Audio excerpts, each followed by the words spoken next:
Much of the popular memory of World War One focuses on the trenches and the stalemate of the Western Front, but your research has illuminated the very different and often overlooked Eastern Front. Could you run us through what made the World War One Eastern Front so distinctive and why its legacy has been so important for understanding both the war itself and what came after? Yeah, so you stated the problem very well. There's on the one hand, there's popular memory. There are images that all of us are seared into collective consciousness. Not least the visuals of the trenches, the Battle of the Somme, Verdun, and the like. And so all of those things are absolutely true and are valid. Um, what I've tried to illuminate in my work is that there's also another aspect, and I come at this from the angle of being trained as a historian of Germany and Germany's role in a wider European context, especially German relations with Eastern Europe, which remains a very important topic to the present day. Um, I try to point out in my work that the First World War was just as searing and just as important in its impact, but in different ways in the East. There, Germany fought what amounted to a war of imperial conquest and carved off large territories from the what had been the Russian Empire, and then found themselves faced with a question of what to do with these vast territories. So, in speaking even of vastness, there's already a contrast with the claustrophobia and the deadlock and the stalemate of the Western Front. The Eastern Front, which was twice the length of the trenches that ran from the English Channel to Switzerland in the West, was marked by wilderness, by often sweeping movement of the sort that eluded commanders on the Western Front. Uh, my own work focuses on the cultural significance of Germans trying to make sense of and justify or explain their presence in the East. And they did so in ways that, to anyone who's read about European imperialism of the 19th century and the early 20th century, is very familiar. The notion was that the Germans were coming to lands that allegedly didn't have culture or proper politics of their own, and the Germans would function, so the ideology went, as bringers of organization, as people who were bringing civilization to allegedly benighted parts of their own continent, and would be in a position to shape the future. This was often marked by, as the message already suggests, by a hefty dose of condescension, a sense of superiority, um, uh, and at the same time, this, as one can kind of anticipate with historical hindsight, has important consequences for the decades that follow, because German occupation in the First World War was not marked by the genocidal racism that the Nazis would later bring to this area. But it's important to consider that when World War II breaks out and the Germans make advances in Eastern Europe, even larger than those they did in the First World War, the earlier experience already preconditioned or had an important contribution to make to later perceptions and actions. So the 19th century and a pan-European context is crucial in all of this. We these are already terms that are very foreign to us, um, but thinking in the 19th century in Europe or in the United States thought in terms of hierarchies of peoples and thought of nations as being ranked, as having progressed further along some sort of civilizational scale. Um, and unfortunately, one of the key ways in which one's status was marked was by conquest. And British history obviously is marked by this imperial experience and imperial self consciousness. The Germans were in a very special case, however, because of Germany's late unification that comes only in 1871. Yes, Germany had been a cultural unity. It had been a land of distinctive literature and of traditions. So people thought of themselves as Germans, but political unification eluded them until Prussia, under Kaiser Wilhelm I and his associate Chancellor Bismarck welded Germany into a unity around Prussian statehood in ways that allowed them then to exercise the position of a great power. And in the 19th century, the G was capitalized and the P was capitalized because these were taken to be the movers and shakers of and the states that really mattered in imperial and international competition. The result of Germany's lateness on the scene in terms of great power politics is the great dominant imperial powers, Britain and France, have already divided up much of the non-European world among themselves, and even a country like Belgium has managed to seize for itself quite violently vast tracts of land in Africa and is exploiting those resources. Germany finds itself in a disadvantaged position, and that creates anxiety because what kind of a future does that portend at a time of heightened competition? So this sort of hierarchical thinking and the prominent role of imperialism in how Europeans understood themselves is a big contrast to attempts at European unity today, or the sense that European unification or European civilization today is based on an avoidance of war and making war obsolete. This is in part, when we talk about the First World War, this is a civilizational crisis that intervenes and explains a lot about ourselves today and what modern consciousness is like. Without understanding the First World War, whether it's on the Western Front or the Eastern Front, there's so much about our present day that simply would elude our understanding and remain entirely mysterious. Yeah, I could ask so many questions from what you've just said, but do you think Germany are almost playing catch up with the Western imperial powers? And do you think that gives them an almost inferiority complex to them? And they're kind of almost taking that out on Russia in World War One? Well, I think that to think in psychological terms of an inferiority complex is probably productive, but one would have to, human psychology is so complex that that's allied with a sort of vaulting ambition and self-assertion as well. And this is not an original insight. Contemporaries at the time pointed out that someone like Kaiser Wilhelm II, who takes Germany into the First World War, was a perfect representation of Germany's insecurities, as well as its sense that it was owed things and that it needed to step up into a role that it had not fulfilled before.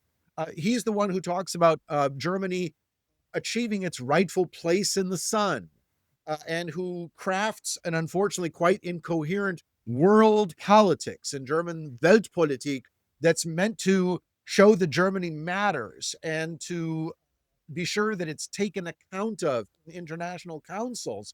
The result is that this is paired with and kind of in a terrible self-fulfilling prophecy stirs anxieties in other European powers, which then leads to Germany being considered suspect, unpredictable. And if Germany had worried that other powers wanted to frustrate its rise, in part, it's the foreign policy and its bluster and its unclear ambitions that lead to, indeed, a situation where Germany faces off against a world with many potential foes and only a few, perhaps not entirely reliable allies. So it's I think that the psychological element is very important here. At the same time, in recent scholarship on the causes of the First World War, um, there have been shifts in how different elements of what caused this explosion have been interpreted. This is actually an urgent question because the debate over what the causes of the First World War is one of the biggest, most voluminous historiographical debates there is. I mean, there's thousands upon thousands of volumes produced on this, and they're still being produced today. But at the start of our century, the brilliant historian Christopher Clark published a study called The Sleepwalkers, which is still being discussed and taught today, which I think has the special virtue of not looking for one smoking gun, but taking seriously the thinking, and we talked about psychology a moment ago, the thinking of many different leaders, all of whom made decisions that to them seemed the the safest or the most rational at the time, which yet produced this explosion. And so I think one special virtue of talking, as we did a moment ago about psychology, is puts us in a productive way into the mindset of people in an earlier period who are not identical to us in their thinking, but whose motives we can at least understand without necessarily justifying. Yeah. And speaking of psychology again, how many Germans had actually crossed the eastern border before 1914, and what were some of the complications that they had once they reached over the eastern border and maybe tried to control these territories? Well, so that's an excellent question. In my work, I try to point out how for many Germans in uniform during the First World War, their encounter with, let's say, territories that today are Poland, but then had been part of the Russian Empire, or the Baltic states of Estonia, Latvia, and Lithuania, that these were territories that, for many of them, this was their first encounter with the neighboring reality of countries to their east. And the very fact that that first encounter took place in times of war, I argue that was formative. That was tremendously influential. But at the same time, and this is probably a professional deformation of historians to always complicate things by pointing out that there are antecedents, there's a precedent, there's a past context as well. It's not as if Germans had been unaware of Eastern European countries or the vastness of the Russian Empire. Quite to the contrary, there had been important economic ties all through the 19th century. And moreover, there also were German populations living across the border. Consider the Baltic states, for instance. At that point in the Russian Empire, the elite, the aristocratic upper classes of those territories very often were of German ancestry. They were Baltic Germans. And they saw themselves as loyal servants of the Tsar and of the Russian Empire, and played a very important role over centuries, but at the same time had a different cultural and linguistic identity, and also ethnic background. And so there was prior experience, and yet there's a complicated mix of the new and the old, and the sheer intensity of the conflict itself, I argue, um, set the terms of this international encounter. I mean, we tend to think of international encounters as all sweetness and light, right? Mutual understanding, exchange of cuisines or of vocabulary, and that certainly, thank goodness, happens all the time in world history. But this international encounter and this mutual meeting came on very unequal terms and amid the devastation of war. And we talked earlier about condescension. There was a sense when German occupation forces move into these blasted territories that it's not just about a front having moved through and devastated these newly occupied territories, is also something about their formlessness, something about their vulnerability that turns them into, here we're back to ambivalence, turns them both into an object of ambitions and anxieties.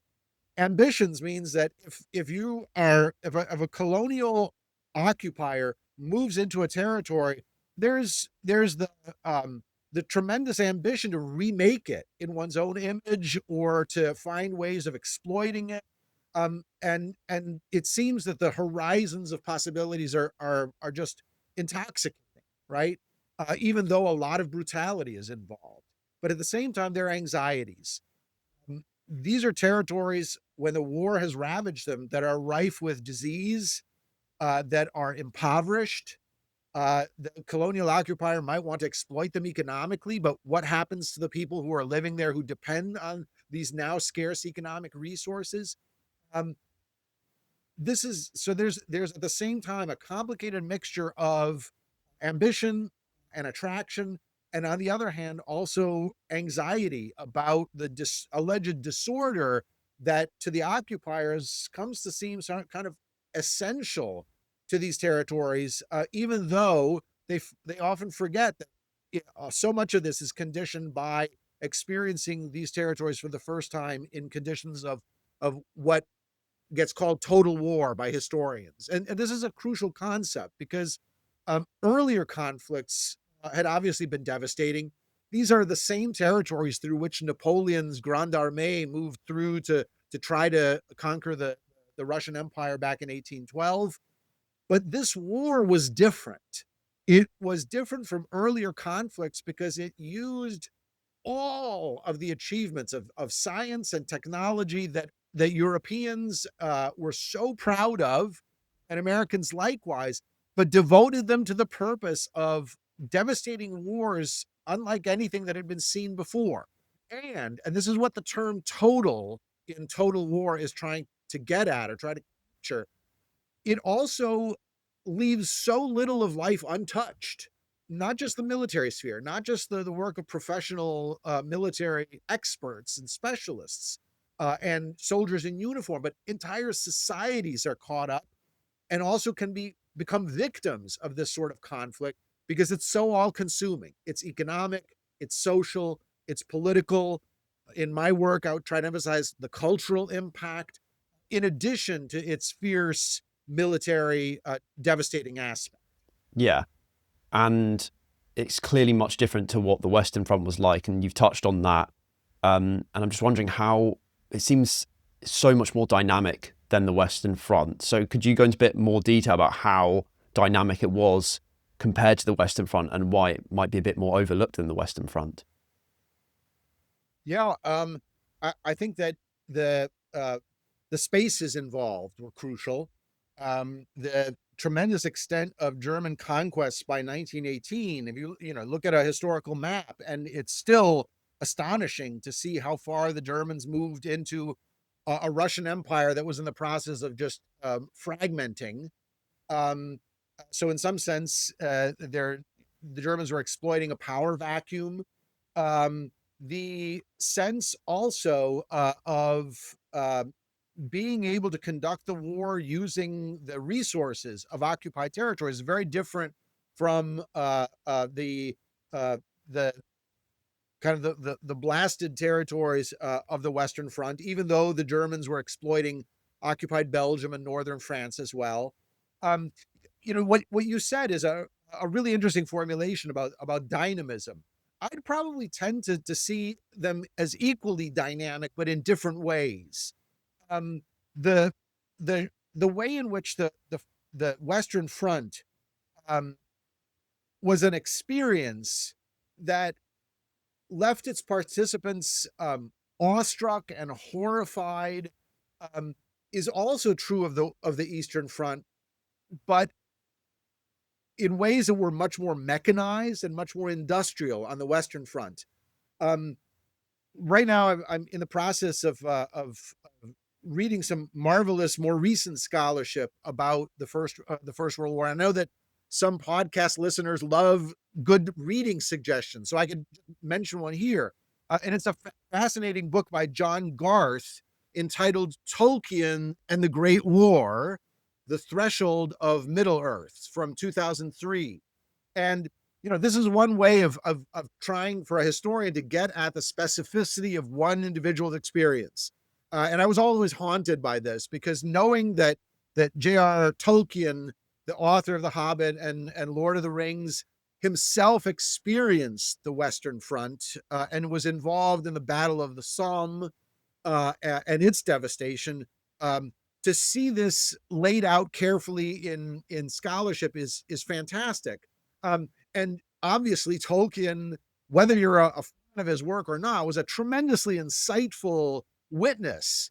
And he described the Second World War as a war of machines and already saw the beginnings of that in the First World War. So this is another case where there are continuities or through lines where the Second World War builds on, or, in a terrible way, perfects Yeah. devastating phenomena already visible in the First World War. Um, so Tolkien, crafts this formulation. I think there's a lot to it. The sense that this is a conflict entirely different from how Western civilization had imagined the conflict would be. The contrast between the expectations of going into war in 1914 and the reality that then is revealed or develops or evolves was, I argue, a civilizational crisis. And it also changed fundamentally. We're back to psychology, people's sense of human agency and the power of individuality. Being caught in the trenches of the Western Front and just subjected to days or weeks of bombardment with the enemy scarcely visible across no man's land, and the keen sense that chance is at play, uh, sheer dumb luck, rather than a primary role for individual heroism or chivalry or all of those things that were valued in Victorian culture and the Victorian era. That was searing. The war on the Eastern Front retains, other themes that are also important, and they involve this collision with cultures that are foreign and in many ways new. Um, for Germans, the one way I think that the First World War had a formative experience in their understandings of Eastern Europe was a revelation of just how diverse it was, and how Eastern Europe earlier had seemed not uniform, not monolithic, but still the lands of the Russian Empire. And that kind of political category seemed to cover a lot. But when Germans found themselves actually marching through these territories, or trying to establish fortifications, or trying to exploit their economic resources, there's a revelation that not everyone in that area is a loyal subject of the Tsar. Some people have very different political ambitions.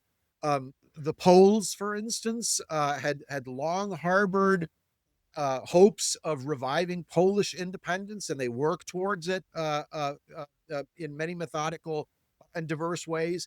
So there already are contrasts and differences that together contribute to the huge civilizational impact or crisis of the First World War that still is relevant today. Yeah, and you mentioned expectations before going into World War One. And how did those, what was the expectation of the different sides in World War One, and what was the reality of it? But also, what was the expectations of World War Two from World War One? And how did the expectations of World War One kind of lead up to the expectations of World War Two? So that's a marvelous question. It's deceptively simple, right? Because there's so many interrelations and through lines there. Um, so let me start by noting that it's haunting to me and to a lot of people that those who wrote about their memories of 1914 always started by pointing out what a beautiful summer it was, Yeah. and that this had been the beautiful last summer of a confident European civilization that seemed on top of the world. Um, the expectations of the First World War were also not monolithic or unitary. So people had many different expectations. Um, and yet almost all of them were confounded by the reality that then unfolds. Um, Earlier historians were jarred and impressed, and I continue to be impressed by this as well, by scenes of jubilation in the capitals of Europe when war breaks out. Um, by August of 1914, in London and in Paris and in Berlin and St. Petersburg, there are crowds celebrating in the streets, singing national anthems, waving banners, cheering troops or volunteers who are rushing to the recruiting stations, anxious that they're going to miss out on this great adventure.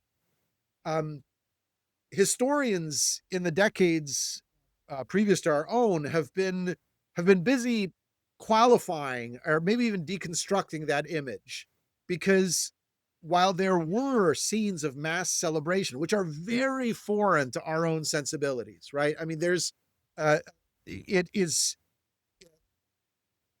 it's so haunting because it's so different from how this news would be received today, and it speaks to, you know, the mindset and the psychology of contemporaries. Historians who are such party poopers about big generalizations point out that not a celebration was not universal. Um, it to some extent was not necessarily even based on sheer aggressive, hate-filled nationalism as a sense of adventure, a sense that one was caught up in big world-shaking events, and here was an opportunity to play a role, to take a part. So they point out that many of those who were doing the most ardent celebrating were city dwellers, um, university students, young people, rather than it being evenly distributed across the population. Historians have done a good job of pointing out that if you lived in a frontier area, like on the French-German border, on either side, you probably weren't celebrating, because the news of war means you're going to be affected first, and devastation is sure to follow. Um, and also, there had been strong socialist movements in many European countries that had pledged themselves to avoid participating in a war that would simply involve workers killing workers. Uh, and peace demonstrations in the lead up to the war had asserted this message powerfully. And yet, as mobilization begins, as ever larger masses of people are drawn into that whole process, um, countries gird themselves for a conflict. That initial outburst of celebration later was sometimes remembered as the August Madness.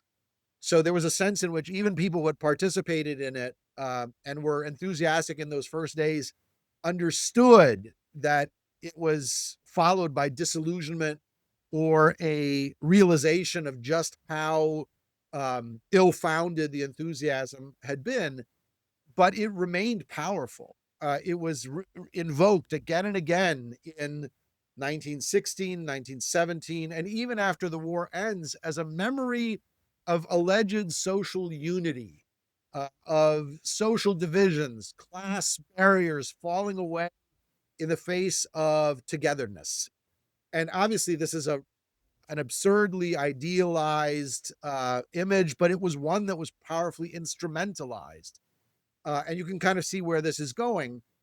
After Germany's defeat in the First World War and widespread incomprehension and denial that Germany actually had lost the war among many in Germany who were asking themselves, what had it all been for? What had the sacrifices brought or yielded? What kind of redemptive value, if any, could be salvaged from this disaster?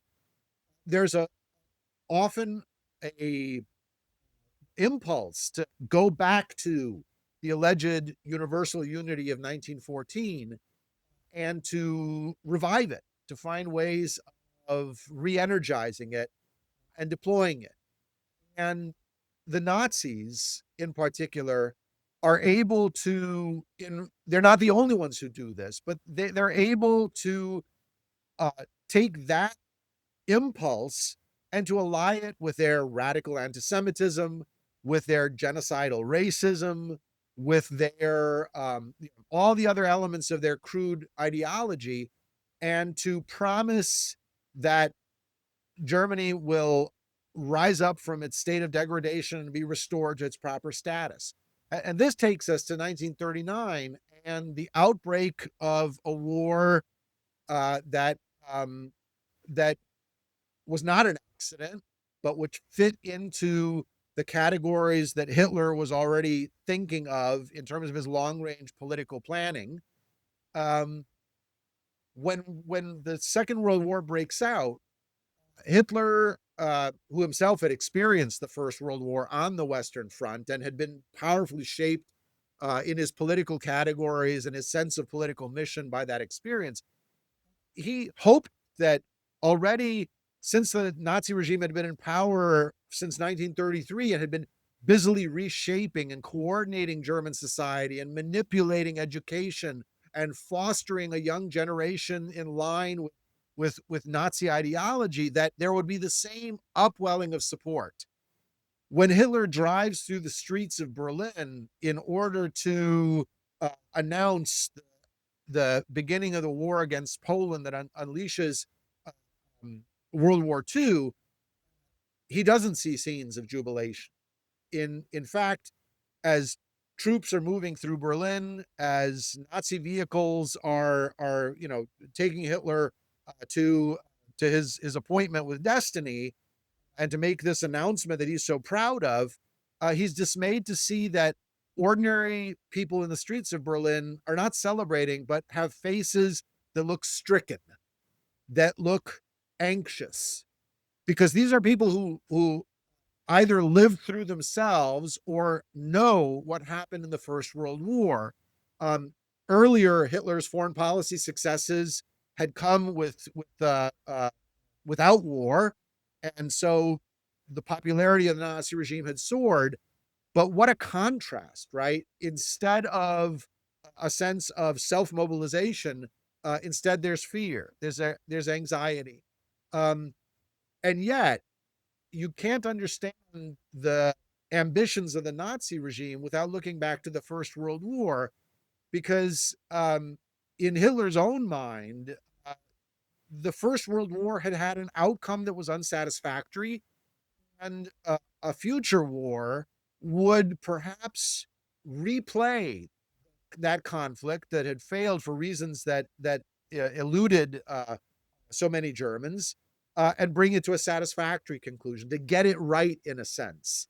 Um, I think that we get back to psychology.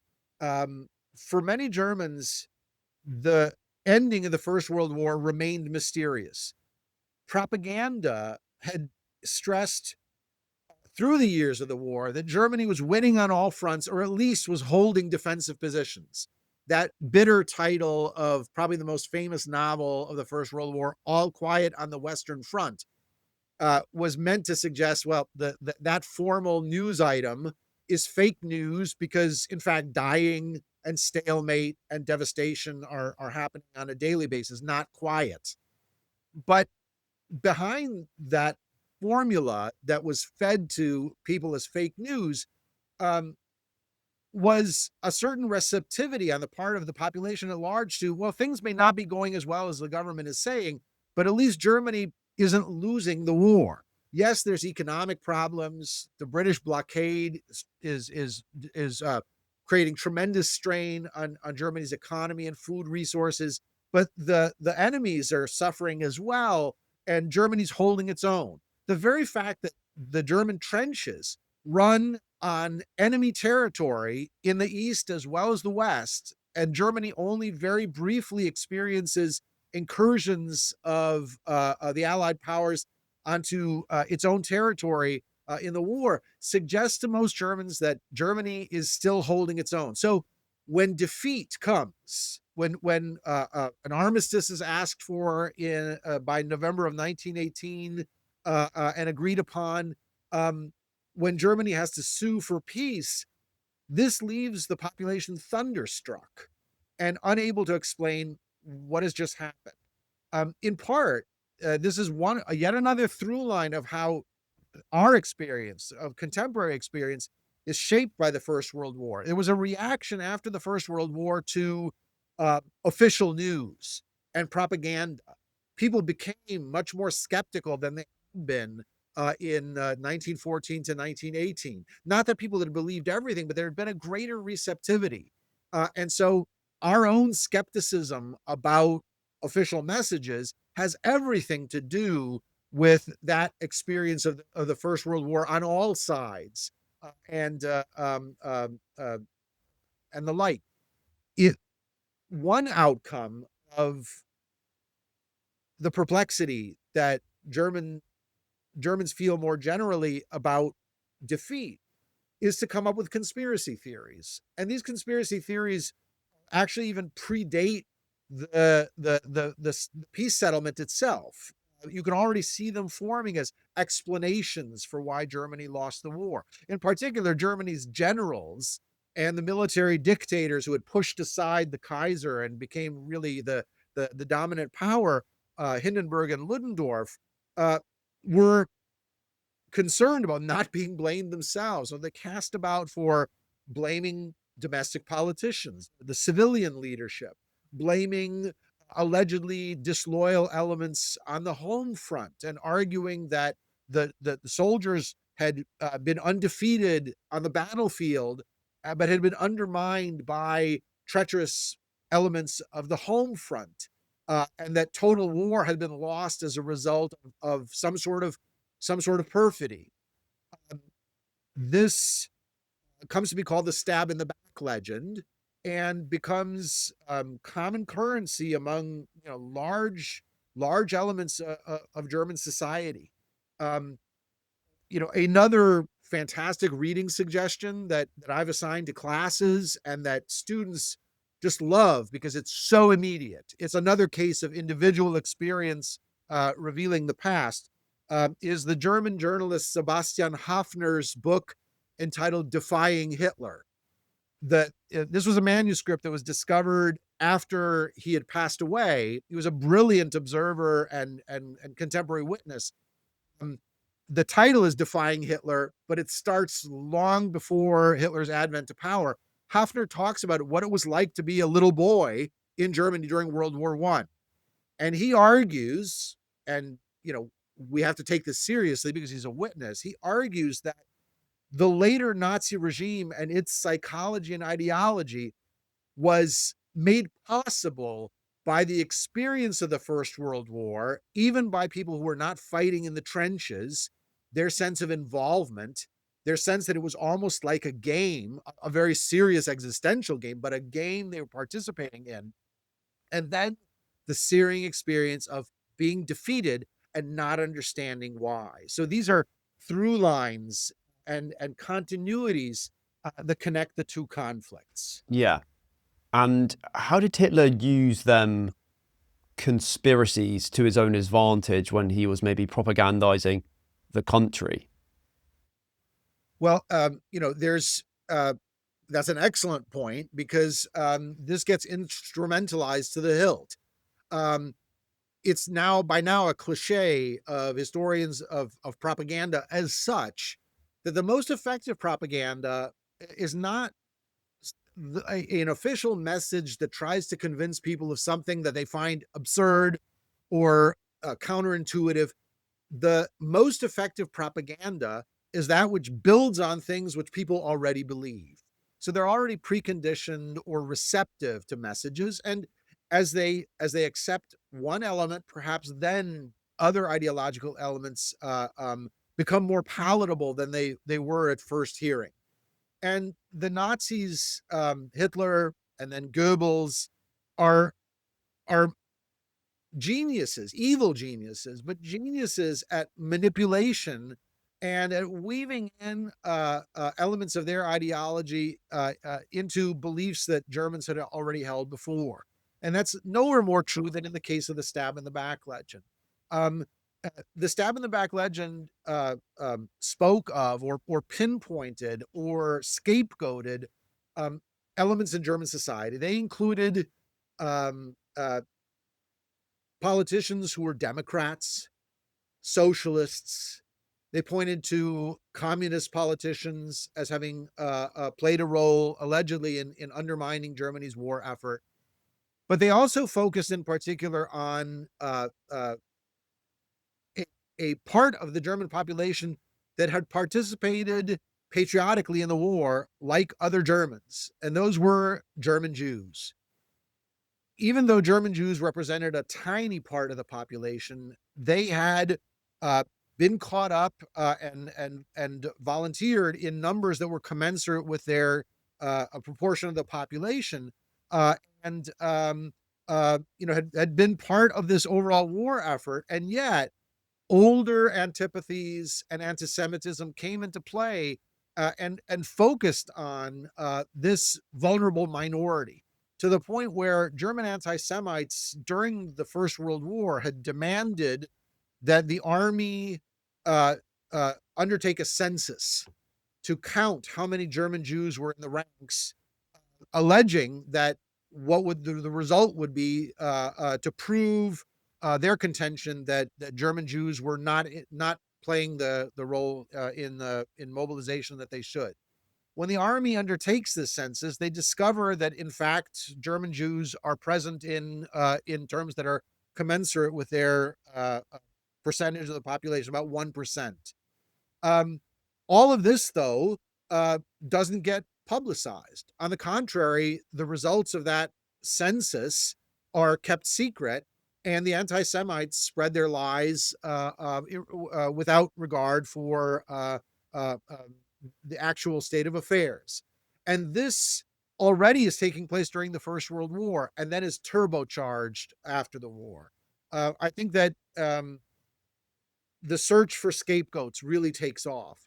And the Nazis then um, stress again and again and again themes from the First World War in the appeals that they make to the German people. Hitler presents himself as an unknown soldier of the First World War, as somebody who had been an officer, not a general, but had been shaped by the experience that transformative and terrible experience of the Western Front. Um, we today, with the benefit of perfect hindsight, understand that in the back of Hitler's mind is an aggressive foreign policy bent on expansion and opportunism at the same time, um, uh, from the outset.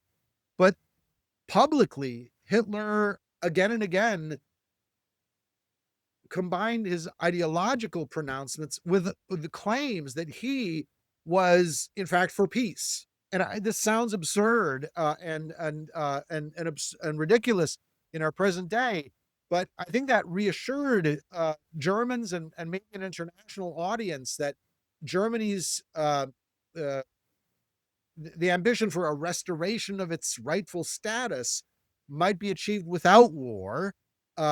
Hitler spoke of having witnessed how terrible modern industrial war is and claimed that he wanted to avoid it.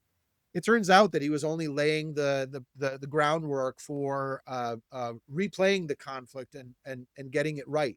But at the core of Nazi ideology was this radical anti-Semitism, and the Nazis very effectively paired it with appeals to the searing experience of the First World War, and the hunt for scapegoats to deadly effect. Yes, and did Goebbels and Hitler weaponize confirmation bias in a way, and then beliefs that the people of Germany believed originated from World War One, and they were basically just kind of, it's kind of like confirming it to the German people of what they already believed, but building up on it. Is that what happened? So without World War One and anti-Semitism in World War One, they wouldn't have been able to be as effective in propagandizing against the Jews in World War Two. They the appeals to experience of the First World War, just 2 decades previous, are constant, and that makes sense, right? I mean, what other frame of reference would contemporaries have? So this opens up a whole can of worms, or Pandora's box, which is a question that people have very strong opinions on, um, but I think is deserving of some discussion, and that is, how do we think of these two world wars in relation to one another? I mean, we've made clear that there are linkages, there are through lines, that the enormities of the Second World War were preconditioned on, were based on appeals to the alleged lessons of the First World War, or wanting to replay it and get it right, to bring it to its natural conclusion. Um, already contemporaries were pointing out that how uncanny it was that two global conflicts break out with just a short truce in between them. And in the decades, now in the century after the First World War, the centenary that we just commemorated, there are some thinkers who have talked about this representing a linked conflict or even a second 30 Years' War. So the 30 Years' War in the 17th century involved uh, another experience that's almost surpasses the human imagination. Imagine war lasting an entire generation and devastating many of the same territories that we just talked about for the First and the Second World Wars. It was a conflict that started as a religious war, but then took on a life of its own, became more total, not industrial, but all consuming, to the point where people would be hard put to explain what the war was about. It's just war becomes the natural default state of things until finally it burns itself out. And it lasted from 1618 to 1648 and leads to the founding of the modern state system, not by design, but out of exhaustion. Nobody's able to impose their will. So you get an international set of relationships between countries that try to engage in diplomacy and alliances and balance of power politics. So some contemporaries say something similar happened in the 20th century and set it on its violent course. Um, if you suggest this notion to people today, you'll get very mixed reactions about this. And in particular, um, years ago, when if one discussed this with veterans of the Second World War, who are demographically have passed from the scene by our own times to a very large extent and very rapidly today, these last witnesses of the Second World War, quite understandably, they would react with a great deal of caution and say, no, the Second World was very different than the First World War. And in part because they had experienced it up close and their own experience was quite distinctive, unlike that of a generation before.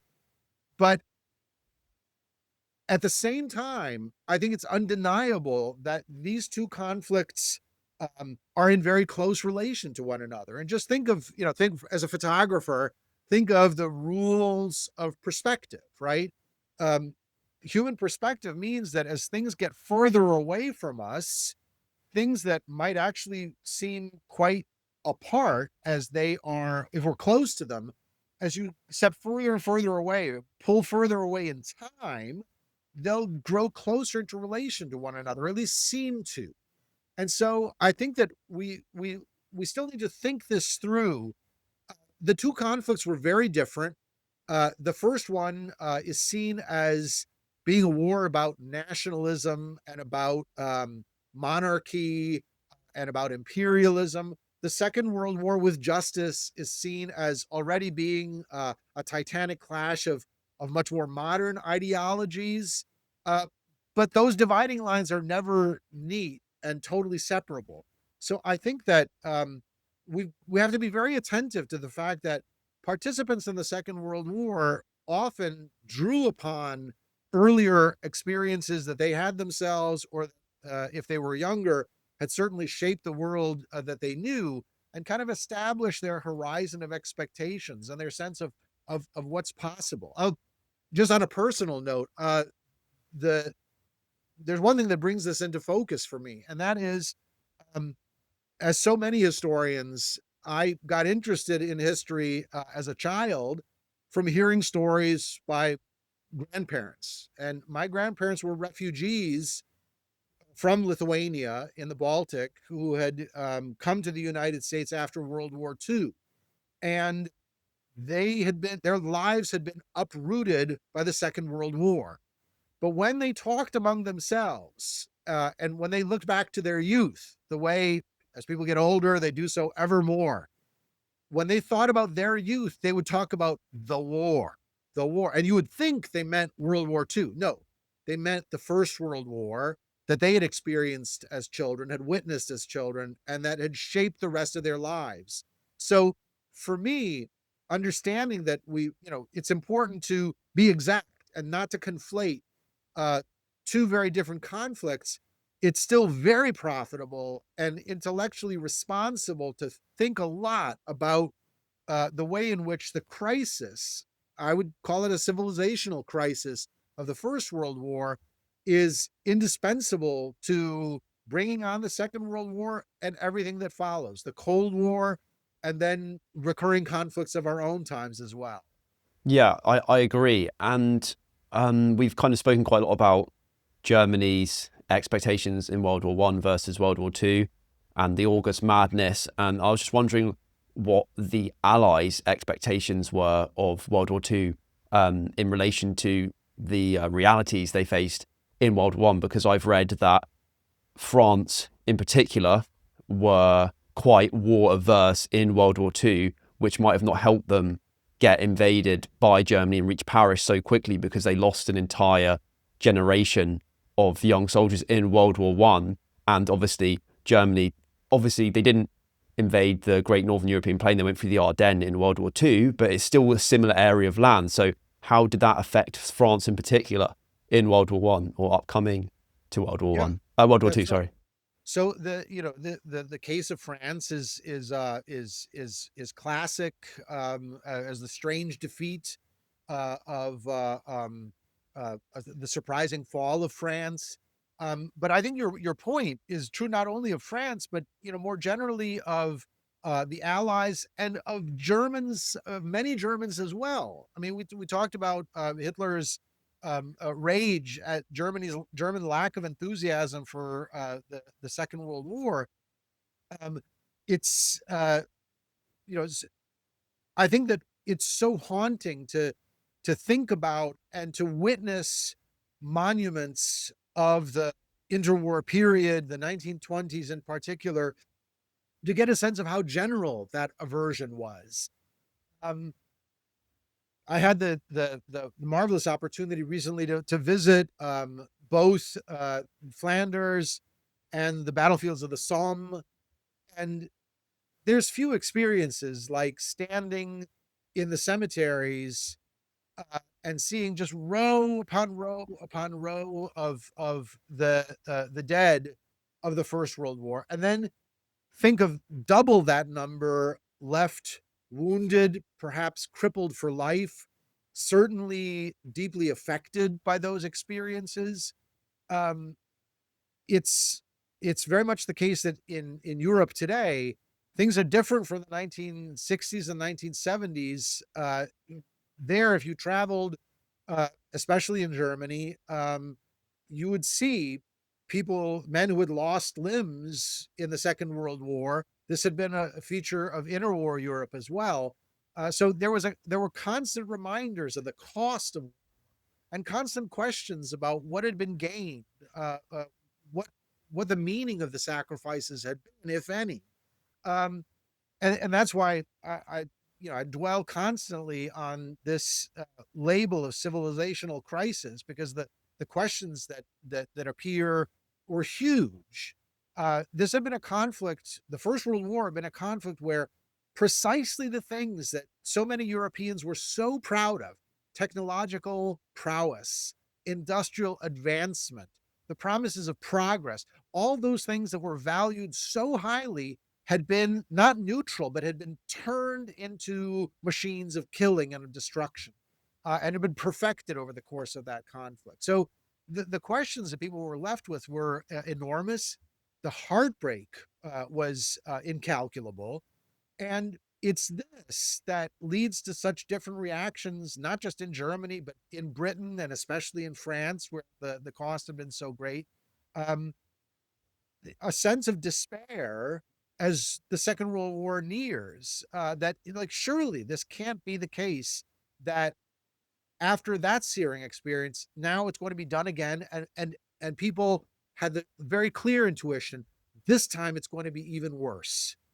Worse because of uh, the perfection of technology, the increased targeting of civilian populations, think of bombing, and then the deliberate targeting of civilian populations by Nazi ideology that made genocide and the Holocaust a key part, the central part of their war aims as they unleash this conflict again. So that, we're back to psychology.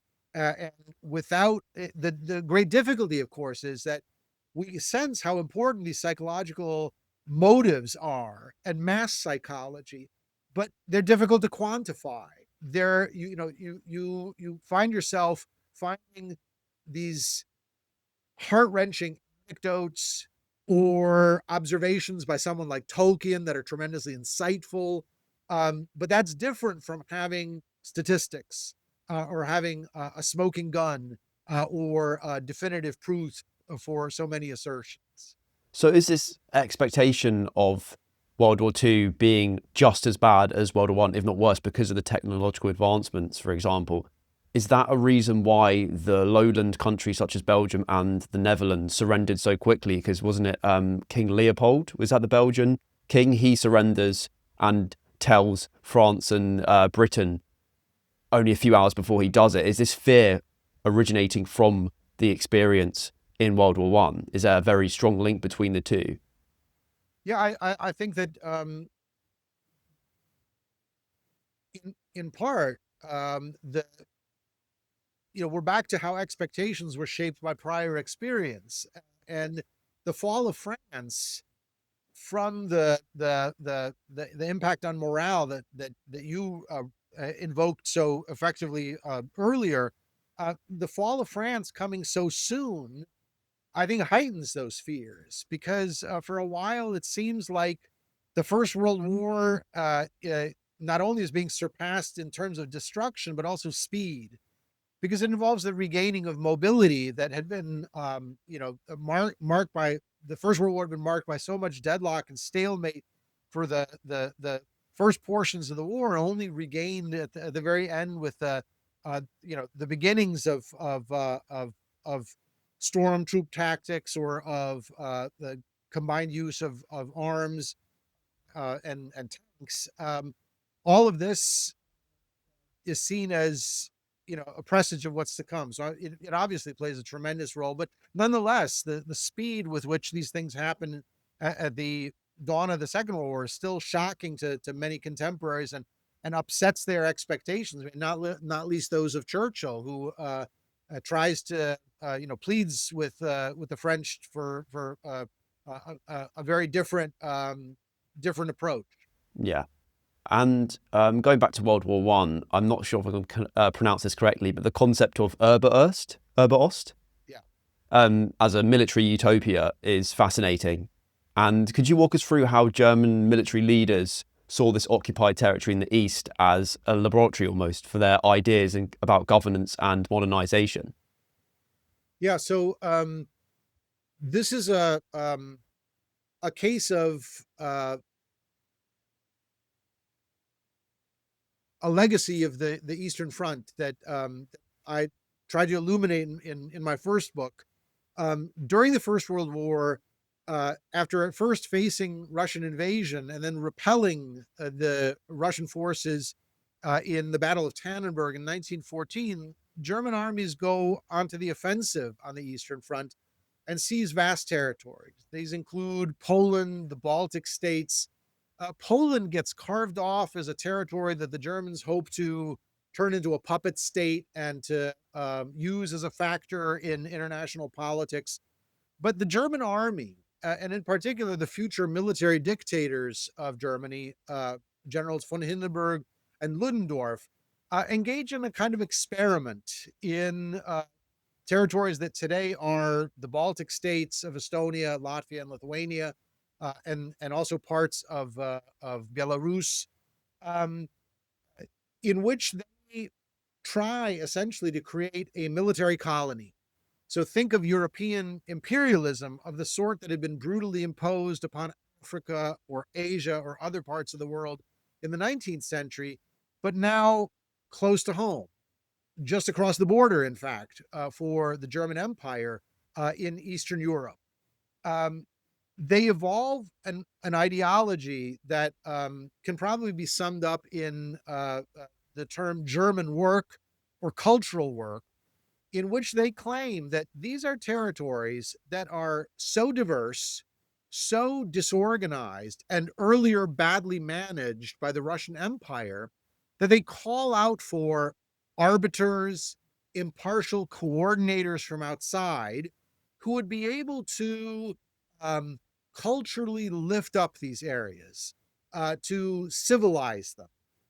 They speak of these being lands that are marked not by German culture or French civilization, which the German ideology of the wartime sees as not being quite on a level with German culture. They almost use the terms in opposition to one another.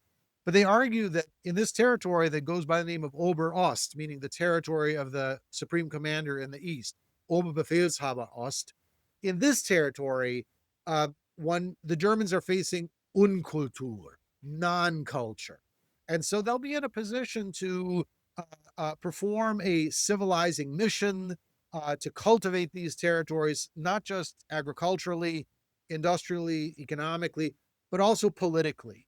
Um, you could craft entire alternative histories of what would have transpired if Germany had won the First World War. And quite controversially, Niall Ferguson, in his book *The Pity of War*, did just this, and it's a tour de force of speculation. Um, in the case of these territories, the alternative histories are also quite remarkable. By the end of the war, uh, the German command was looking forward to establishing monarchies in Eastern Europe and setting up German princely houses and also the imperial family, the Hohenzollerns of Prussia, in a series of kingdoms that would have been set up in Eastern Europe, and it would bring the entire area under durable German influence and control, while seeming to promise cultural rights and a degree of participation. So we know what actually happened after, as the First World War ends. There's a wave of enthusiasm for democratic ideas, and Woodrow Wilson's ideas, take on global significance in ways that he himself hadn't actually thought through, and ended up surprising him very often. But the message of Wilsonianism was very powerful and durable. The Germans, had they won the war, had a counter message, and that was monarchy now and forever. And you can see what the vast implications that follow from the outcome of the First World War, and which of these messages ends up winning out. So in my research, I've tried to resurrect, as it were, this historical episode, because ultimately Germany goes down in defeat, and it's plan for a military colony and durable control in Eastern Europe with puppet states, um, uh, closely bound to an ever more powerful German empire. That goes down in defeat. It's a failure, but there's a lesson here. Failures have consequences too, not just historical victories or successes, but failures lead to lessons learned, as it were. They're quite often could be the wrong lessons that are learned. They're mislearned, but that doesn't mean that they're not of historical impact and significance. And this is one of those. Yeah, and the occupation ended up being short-lived because Germany were defeated, but there still would have been an impact on the Eastern European people. You mentioned your grandparents from Lithuania talking about the war, which was World War One, not World War Two. Could you kind of elaborate on that and tell me a bit more about the Eastern Europeans people's kind of experiences and the consequences for them during this period?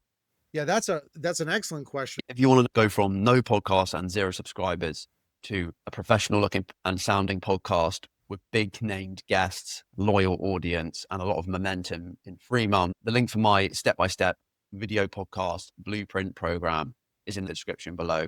If you sign up and buy that, you'll also get my episodes 24 hours early.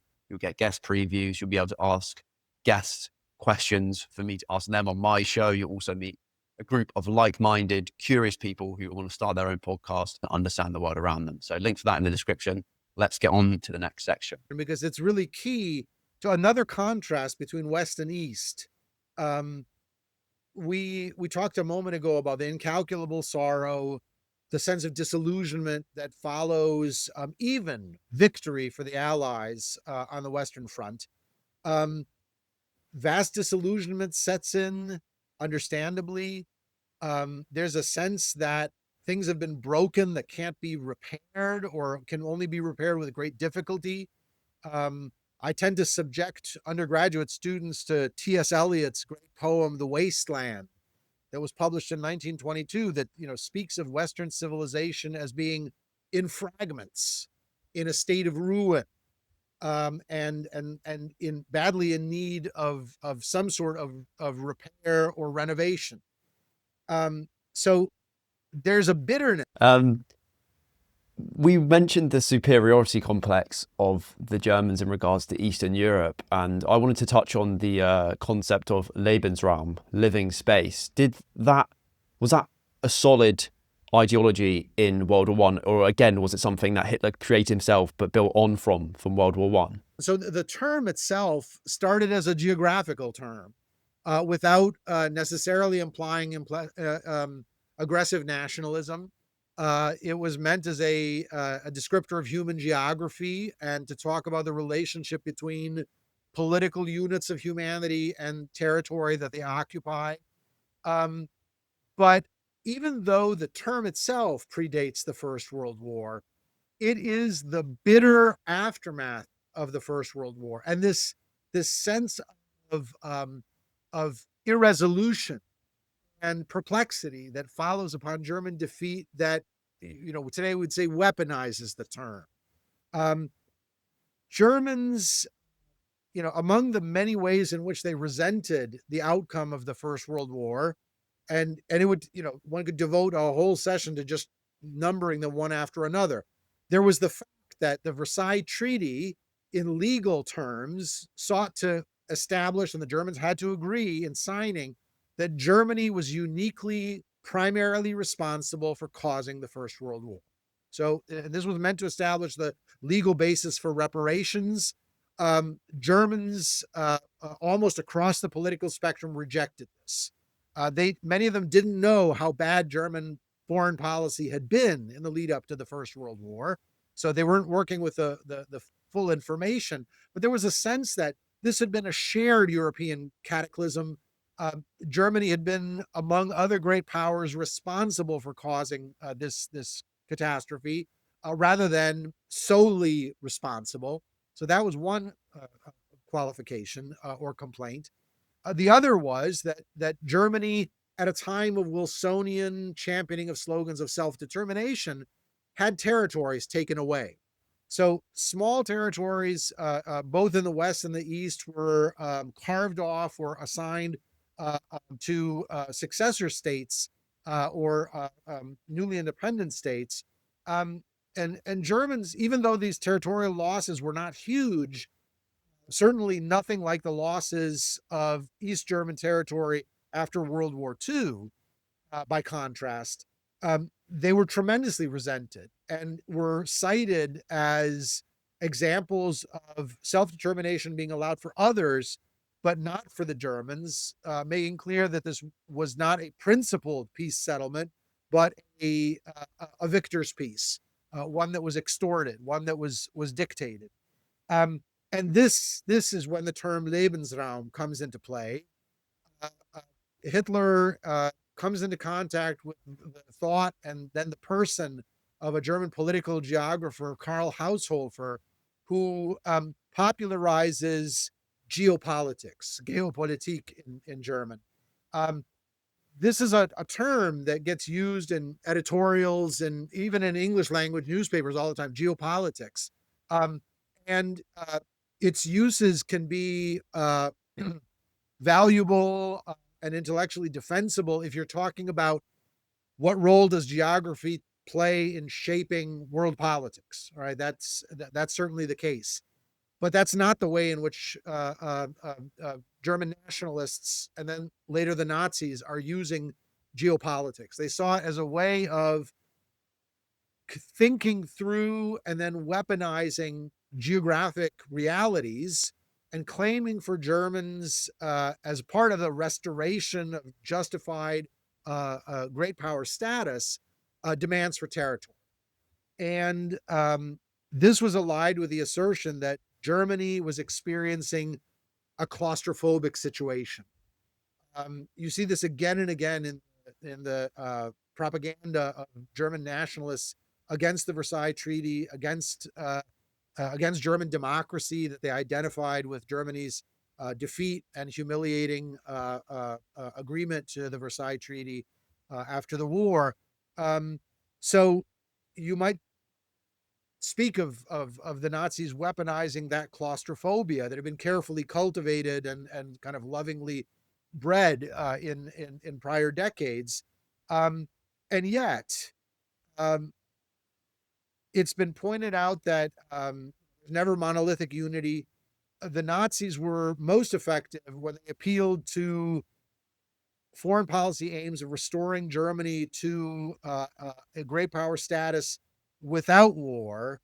Um, their appeals for conquest are certainly there in their ideological manipulations, in their perversion of education in Nazi Germany, um, and they're premised upon the promise of living space for a growing German master race.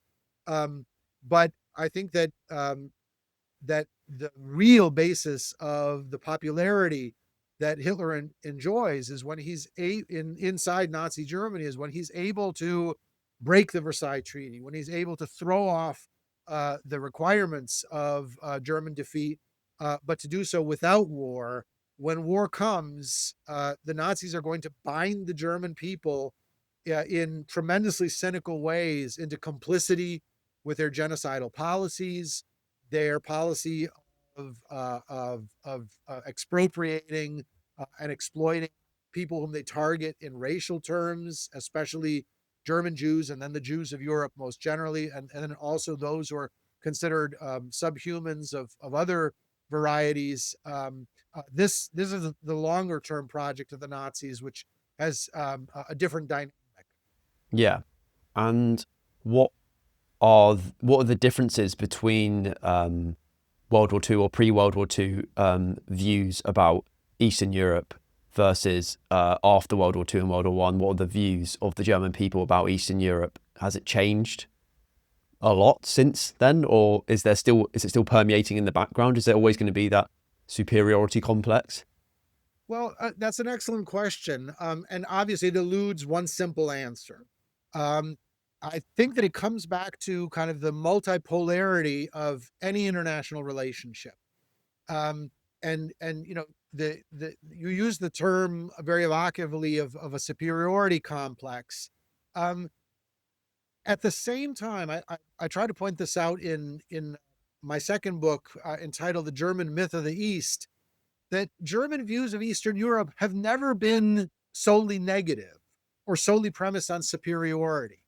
In fact, uh, German thinkers have had an enormous impact on shaping Eastern Europe in all sorts of complex ways.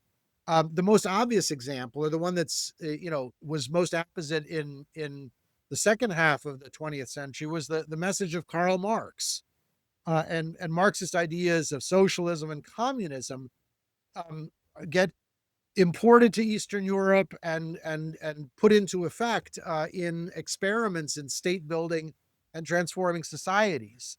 Um, Marx himself had was part of this mix of views of Eastern Europe. He'd been asked whether Eastern Europe would have to undergo the same processes that he was witnessing and analyzing in Western Europe. And he was of several minds on this subject, apparently open to the idea of there being other models of socialist development in Eastern Europe. But a figure who probably has an even bigger and continuing impact in Eastern Europe today is a German thinker that has fallen into obscurity, but even though he's less known, um, really can be considered the father of nationalism, a father of multiculturalism, the father of thinking about diversity as a social value or concept. And that's the German thinker Johann Gottfried Herder, who was a thinker right on the cusp of the Enlightenment and the reaction against Enlightenment ideas called Romanticism. And Herder popularized the idea of language and culture being a unity that is a vital part of human identity.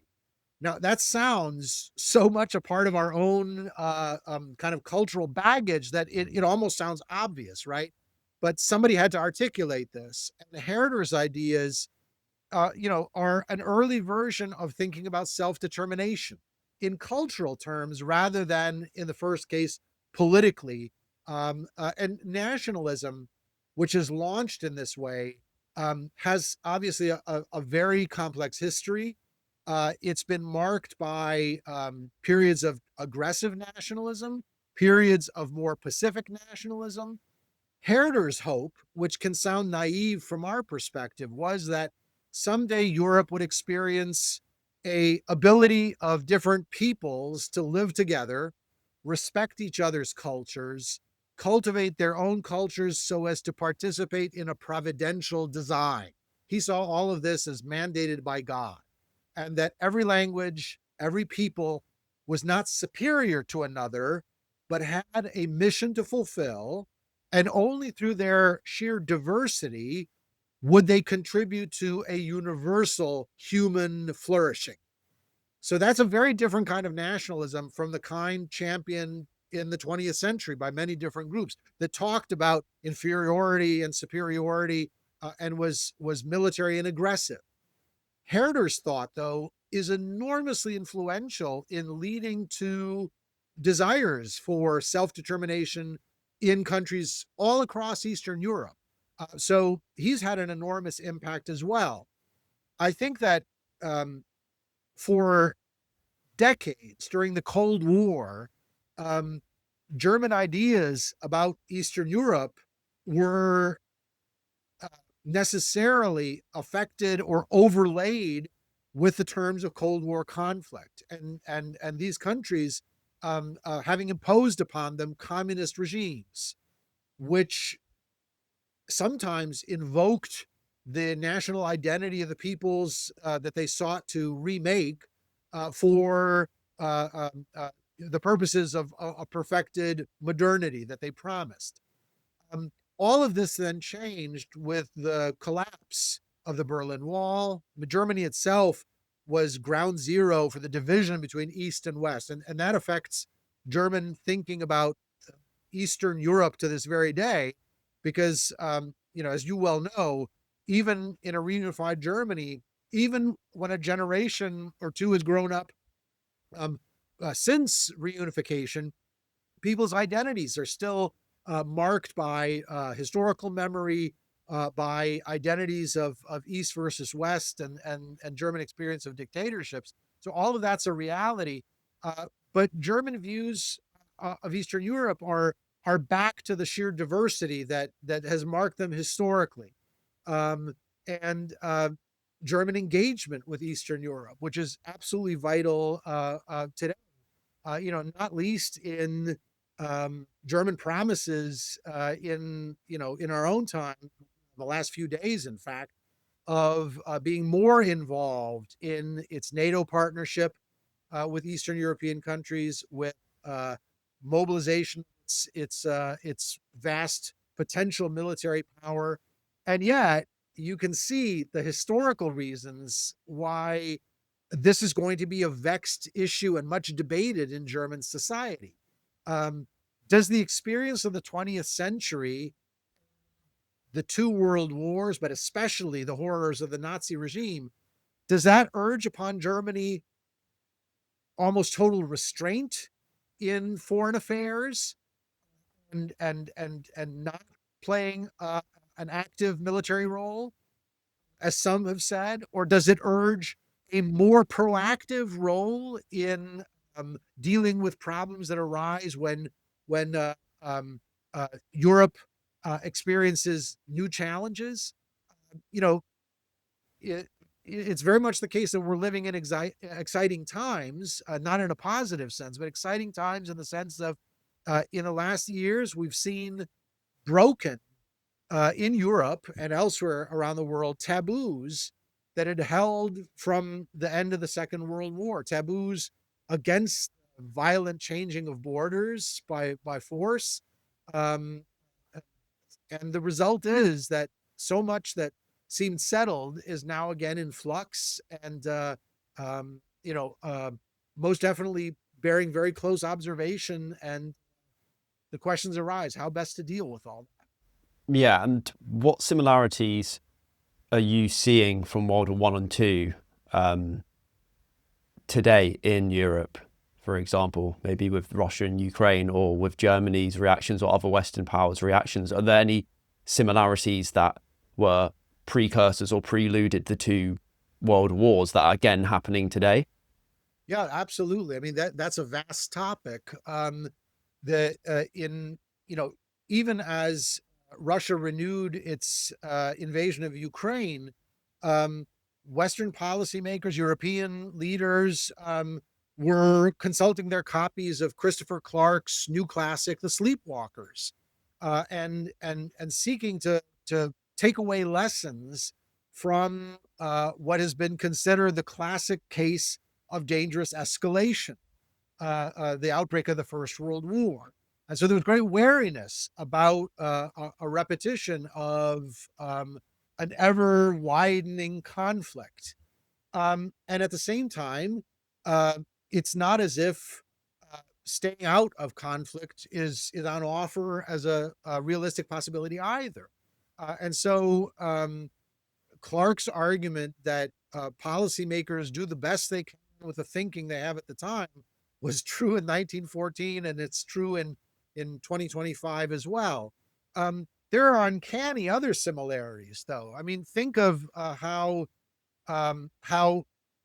the calculations of Putin were upset by the reality of renewed invasion of Ukraine.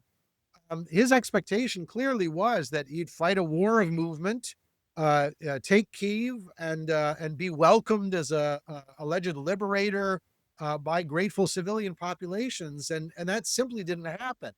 On the contrary, in eastern Ukraine, you saw a an uncanny recurrence of trench warfare. This was much remarked on. War photographers have provided us unforgettable testimony to this in the very present day of just how much fighting in those trenches and the deadlock and stalemate looks like the conflict on the Western Front in the first parts of the First World War. But even that is in the process of being overthrown, right? With drone warfare now playing this astonishing role, it harkens back to the way in which the First World War constantly evolved, and one after another, more or less successful attempt at breaking deadlock is to be seen, and ultimately by the end of the war, war of attrition gives way to some effective tactical approaches to breaking that deadlock, and then, ultimately leads to the defeat of the Central Powers.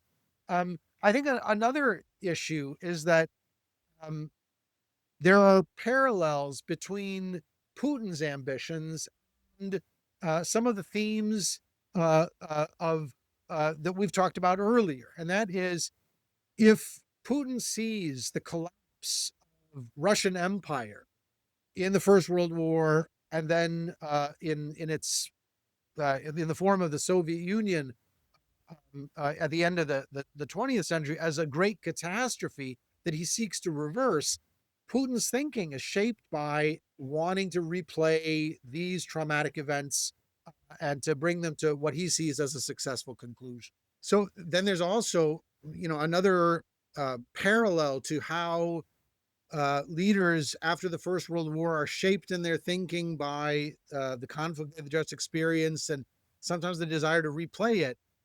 In the case of Putin, his expectations are shaped by what he values most, which is Russian Empire as an identity.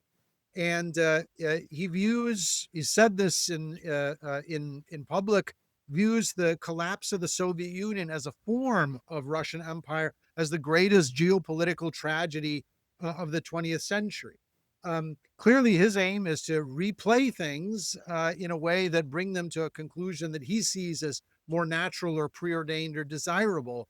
And that's unleashed war on the European continent in our own time. So you see the just how seriously we have to take the sense of supposed lessons learned, or how previous conflicts can shape expectations and ambitions for the future. Yeah, and what is his kind of quote unquote plan? What is his preconception of how much Russia should expand? I'm aware in terms of geopolitics that the Great Northern European Plain is vulnerability to Russia, and Ukraine is part of that, which could be another reason why he's invaded. And obviously the West, via NATO and the EU, are getting closer and closer to the Russian border. But how much does he want to expand westward? Well, I think that, so many leaders are marked by long-term goals and ambitions and opportunism. So I think that one needn't posit a well thought through and methodical master plan in every instance, but it's clear that Putin's vision of himself, his version of Russian history, which involves a lot of distortion and violence to the facts, his version of Russian history sees himself in the position of a reincarnation of Peter the Great, or a follower in the footsteps of Ivan the Terrible, of wanting to gather in lands that Russia has any kind of historical tie to, and this uh, probably knows very few practical limits. The kind of a nationalist mysticism that's involved here, invoked frequently in making these claims, has already misfired badly. In the case of Ukraine, where the message that was propagated at the start of the conflict was that Russian forces were coming as liberators, that bombardments are meant to bring Ukraine back into the fold of brotherhood with the great Russian people. And you can see the problem there immediately when professions of love and brotherhood are followed by aggression. It tends not to convince very well. So I think that there's a kind of incoherence to the entire project, which doesn't make it any less dangerous, but certainly shows its own internal contradictions, and they're vividly on display right now. But still are deadly and are causing tremendous suffering to many people right now. Yeah, and you mentioned earlier that Putin thought he could just almost march into Kyiv and unite them together in a short amount of time. And I've noticed that overconfidence in leaders in World War One and World War Two. A lot of people thought World War One would be the adventure would be over by Christmas. And in terms of Barbarossa in World War Two, a captain for one of the Panzer divisions, the 24th Panzer Division, in the Nazis said it'd be over in 4 weeks, and they didn't prepare for winter. So why is there that kind of overconfidence in the time frame? Oh, well, I think overconfidence probably is interwoven into other qualities of leadership as one of the perils. I mean, so many of these qualities, come pre-programmed with their opposites, and caution and overconfidence probably can coexist in the same person. I think it comes back to the complexities of human character. Um, but this returns to the insight of Christopher Clark and others. Um, to it, we really have to pay attention to the ambitions, the expressed, articulated ambitions and ideas of leaders that they maybe let slip quite coincidentally, or that we can work out by inference, because this is the wisdom, such as it is, the cynical wisdom of someone like Machiavelli. Um, a leader who's truly devious won't reveal his deviousness up front, but will set to work in ways that only become obvious in hindsight. And yet, human psychology means that people often tip their hand, and there are stray observations that might allow you to sense some of what's going on psychologically in leaders who are otherwise very good at dissimulating. And the July crisis is an example of this, right? There are so many actors, and you have to take them all seriously, because for better or for worse, they see themselves not as engaged in folly or creating a catastrophe, but in making the best decisions they can, given the facts they know at the time, combining those with some of their long range plans. So I guess all of this shows the tremendous paradoxes involved in human leadership, in any sort or form. Yeah. And how did the Germans' overconfidence in World War One on the Eastern Front differ and relate to Hitler's overconfidence in World War Two in regards to Barbarossa? Were they both super confident they'd get there before winter in a few weeks, or was one period or one war less optimistic or more optimistic? What were the differences and similarities? Well, I think that the Nazis' hubris probably is in a category all of its own, because it was allied to an ideology that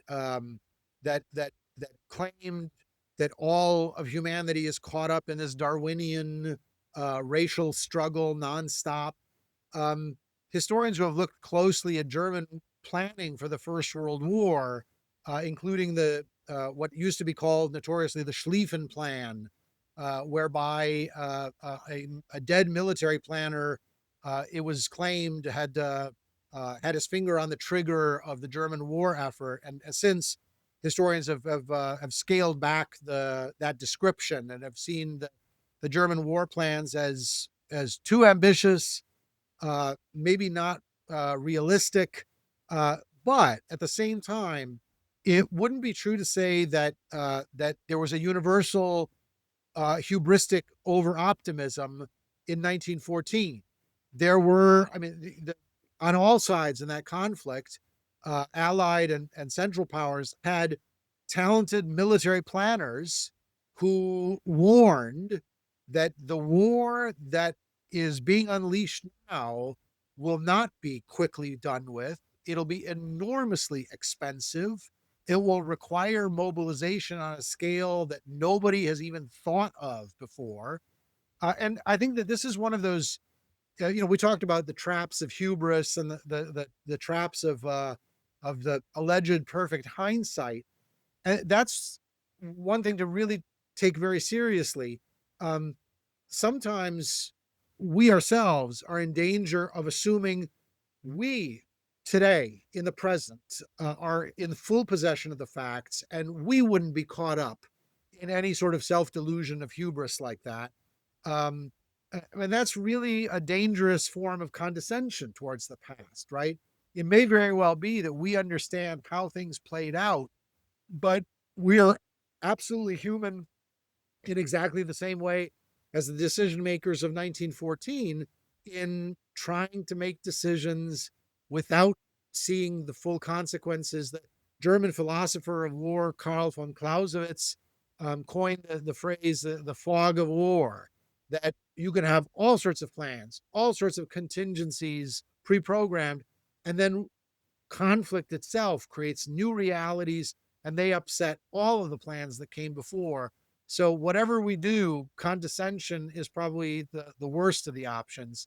Instead, we've got to do what historians have been undertaking now for decades, and that's to try to understand, to try to take the measure of this conflict in its causes and then in its experience. Jacob, I gave a few recommendations for readings. If I could add just one more, It was a book published relatively recently. It's by a Swedish historian, but it appeared in English translation recently, and it's by Peter Englund, and it's entitled "The Beauty and the Sorrow: An Intimate History of the First World War." It's not a study of the causes of the First World War. Instead, it is an intimate history in the sense of choosing some 20 or so lives of men and women, Europeans, Americans, non Europeans, non Westerners, and examining how they experienced the First World War and following them through service in the trenches or ordeals in the fighting in Africa, and to trace them if they survived right to the end of the war. This is a fantastic example of just how varied historical analysis can be, and in this case, very immediate, very human, very individual, and taking seriously the experience of those people. So I recommend it as another unputdownable book that people may want to seek out. I'll seek it out for sure. I'll add it to the reading list and put it in the show notes. That reading list is getting longer and longer, right? Well, I love reading anyway, so as many World War books as possible is That's going to right. be stacked on the shelf. I'm currently reading D-Day and Stalingrad by Sir Anthony Beevor. Yes, Yeah, yeah. yeah. So Marvelous. I was going to say, you clearly have a passion and a keen interest in individuals and the cultural impact and memoirs from people. Where did that kind of originate? Did it originate from listening to your grandparents speak? And why is that so important for perspective? That's a great question. I think that all of us are creatures of our own times, and we're affected by, to use a German word, the Zeitgeist, the spirit of the age, which is also very diffuse and diverse. But one thing that I especially admired when I've been inspired by those stories of my grandparents, and decided to go to graduate school in history, there were marvelous works of cultural history being produced in the late 1970s and 1980s. And one that left us an amazing impact on me. So here's yet another recommendation for reading. It was a book that, in fact, I think is a classic. And even though it's decades old, I'm going to be discussing it with graduate students here at the University of Tennessee in the fall, in a few months. And that is Paul Fussel's The Great War and Modern Memory. And it's a book that examines that iconic and well-known experience of the war in the trenches of the West that you opened with. And Paul Fussell, who was an amazing English professor at the University of Pennsylvania, wrote a book in which he examined memoirs and poetry, but and other sources, but he used these to make a huge cultural argument. He argued anybody who loves English literature, English poetry, simply has to read this book. There's no question about it. There's no compromise on that question. Fussell argued that the First World War did something to the English language. And you can argue against his thesis, but there's still something to it. He argued that terms, words, concepts like duty, sacrifice, honor, nation, empire, that had been seen as unproblematically good and valid and content filled in the Victorian age, sounded very different and could never be understood in the same way after the disillusioning experience of the First World War and the fight in the trenches. That the English language itself had been transformed. That he didn't mean just like us using words like no man's land or fighting in the trenches, or things like that. He meant quite literally that an element of disillusionment, cynicism, questioning, had been introduced into those concepts that earlier had been formative. And that resonated with me. Even though I can see that there are powerful counter arguments, there are still continuities. We still speak an intelligible language. So it's not as if it's a barrier, a total barrier to understanding.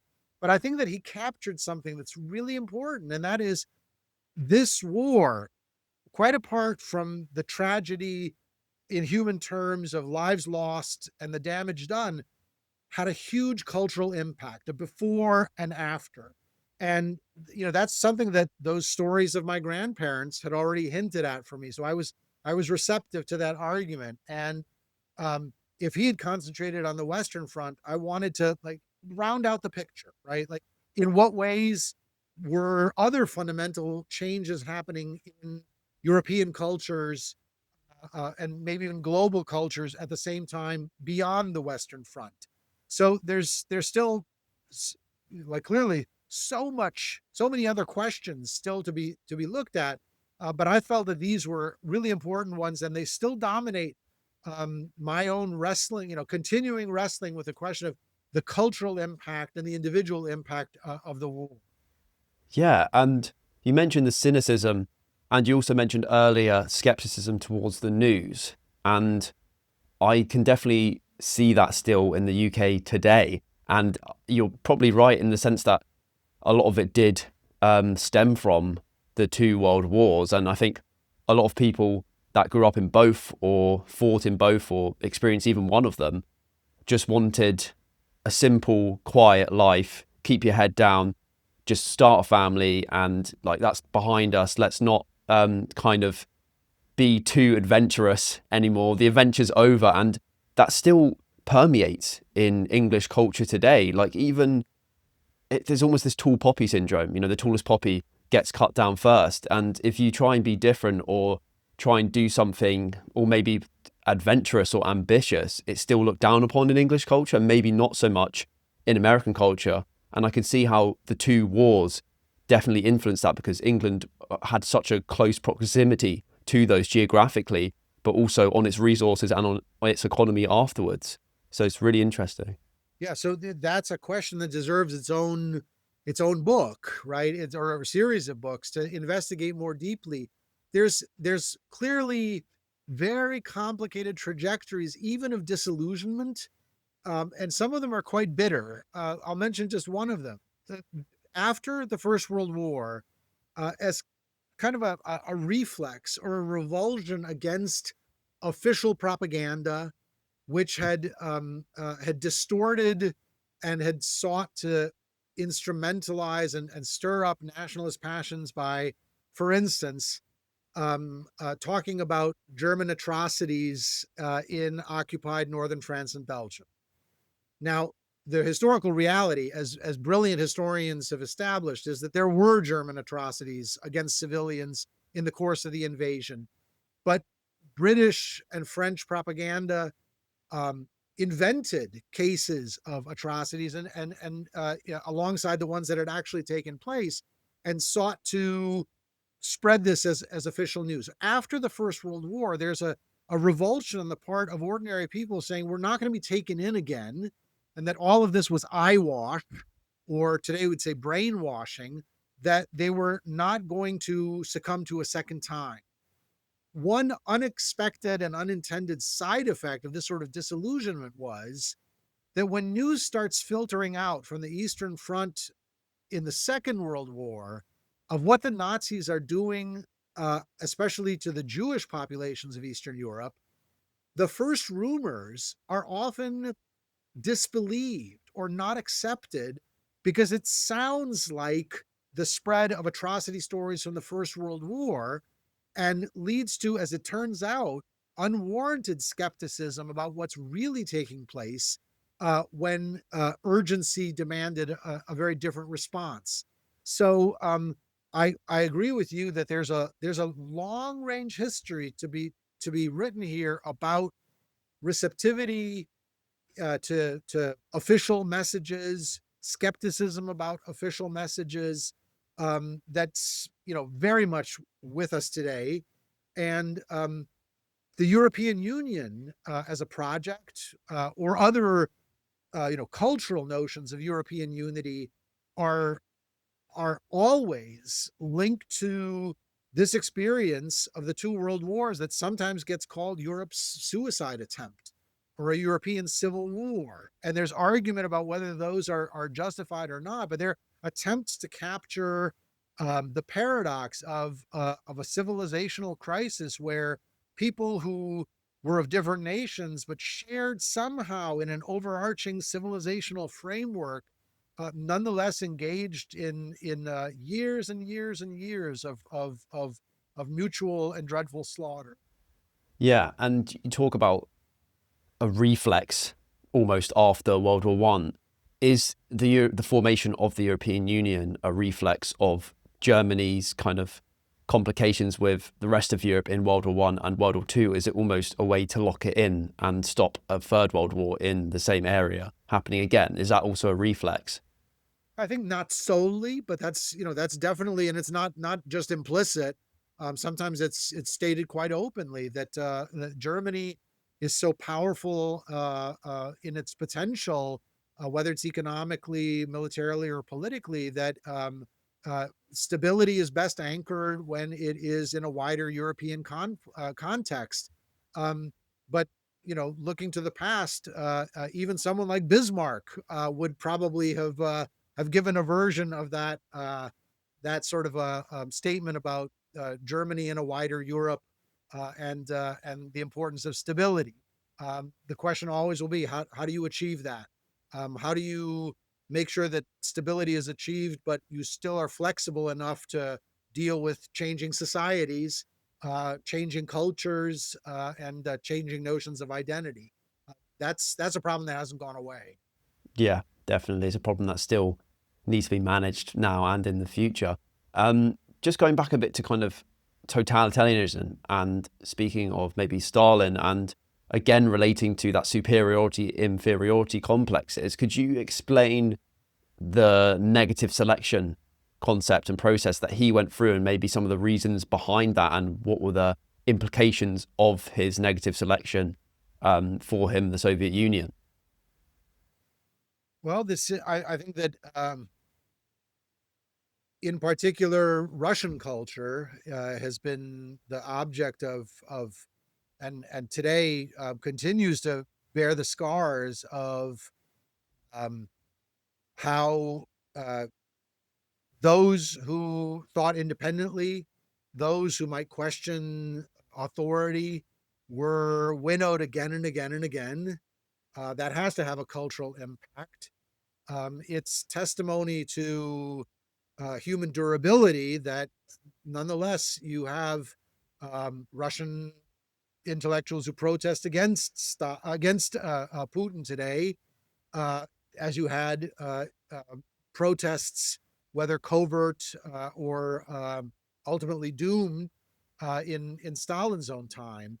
Um, I think, Jacob, of your prize-winning photograph of the snowdrop at night, and I'm sure that you've had many people offer different readings of that compelling image. Um, I love gardening, so my instant reaction is that's just what a snowdrop would do, right? It would be resilient and flexible in really really tough circumstances. And the tulips that we love to plant after the Dutch example actually are plants that come from Central Asia and are really, really tough, even though they look fragile and delicate and tender. And I think the reason that image resonates so much for so many people is that it speaks to a human quality, and that is resilience and a striving, even at tremendous cost, to assert values that one wants to be true to that are not necessarily the official ones. Um, I had the chance in 1989 to visit what was then still the Soviet Union, and it was a time of ferment and change. And uh, you could sense, going back to our discussion of psychology, just how various people's reactions were among the teachers who were in our intensive Russian language program for that summer. Um, and there were amazing individuals among them who were engaged in an act of thinking entirely for themselves and of wanting to understand the past, a kind of we talked about reflexes. It was definitely a reflex, the sense that you first have to understand what just happened in the last decades before you can move forward. And I'm sure that something similar still obtains in Putin's Russia today, and that there are contrary uh, thoughts and conversations taking place among individuals. But that doesn't change the reality that the man in control is pursuing an agenda that's quite mad, and one that's brutal, and coming at a tremendous cost in lives, Russian, Ukrainian, and others. And what a pity it is that we we look back on the violent 20th century and assume that, well, valuable lessons have been learned, and yet here we are once again talking about many of the same issues, even at this remove. That's dispiriting, but I'll look to a hopeful side of this, which is the recurrence of human resilience and and more positive psychology as well. Yeah, and I think, again, we were talking about not being condescending about the people who lived in World War I and World War II. History doesn't repeat itself. Human nature does. If we're being overconfident, like maybe Hitler was when he was going in Barbarossa and invading Russia, like, we don't want to be overconfident in these situations because we know what's happened before and we know some of the reasons behind that. And if we're condescending and overconfident, what's going to happen? It's better to overestimate your quote unquote enemies than underestimate them, and kind of prepare for the worst in a sense, maybe diplomatically as well. So do you think to be hopeful in the future, but also not to be humble in a way, is that the way forward as not just kind of countries, but as citizens, not to be overly confident, but kind of, and maybe not prepare for the worst, but have that in the back of your mind because anything can happen? Well, I think that history certainly offers cautionary tale after cautionary tale, and it's a long tale of human folly, but it's also something else. It's also a testimony to some usable truths, ones of human resilience. How do people get through or rebuild after experiences like this? When I recommended England's book, the Beauty and the Sorrow, a masterful version of just those sort of compensations, right? Like, not just a narrative of things going badly wrong and then getting worse and worse and worse, but also examples of really striking human reactions that are constructive and that are frankly inspiring in some cases. Um, the the the book that I was reading about Tolkien, for instance, shows how uh, experiences that of witnessing things at the Somme that were unbelievable and could be crippling for a lifetime. Instead, in the case of an exceptional individual, a Don and a writer of fiction and fantasy like Tolkien, could produce classics that are enjoyed quite literally by millions worldwide. And so that's a good save, right? And shows that it is possible to transmute tragedy into something that has redemptive value. Not all tragedy is redeemed. Some of it just remains tragic because there's no way of undoing what's been done. But that that leaves me with hope, rather than just a sense of despair at an endless narrative of folly. Yeah, and it can be what the individual tells himself or kind of reframes what they learn from. He's mentioned Tolkien turning kind of maybe his experiences in the war into these amazing books.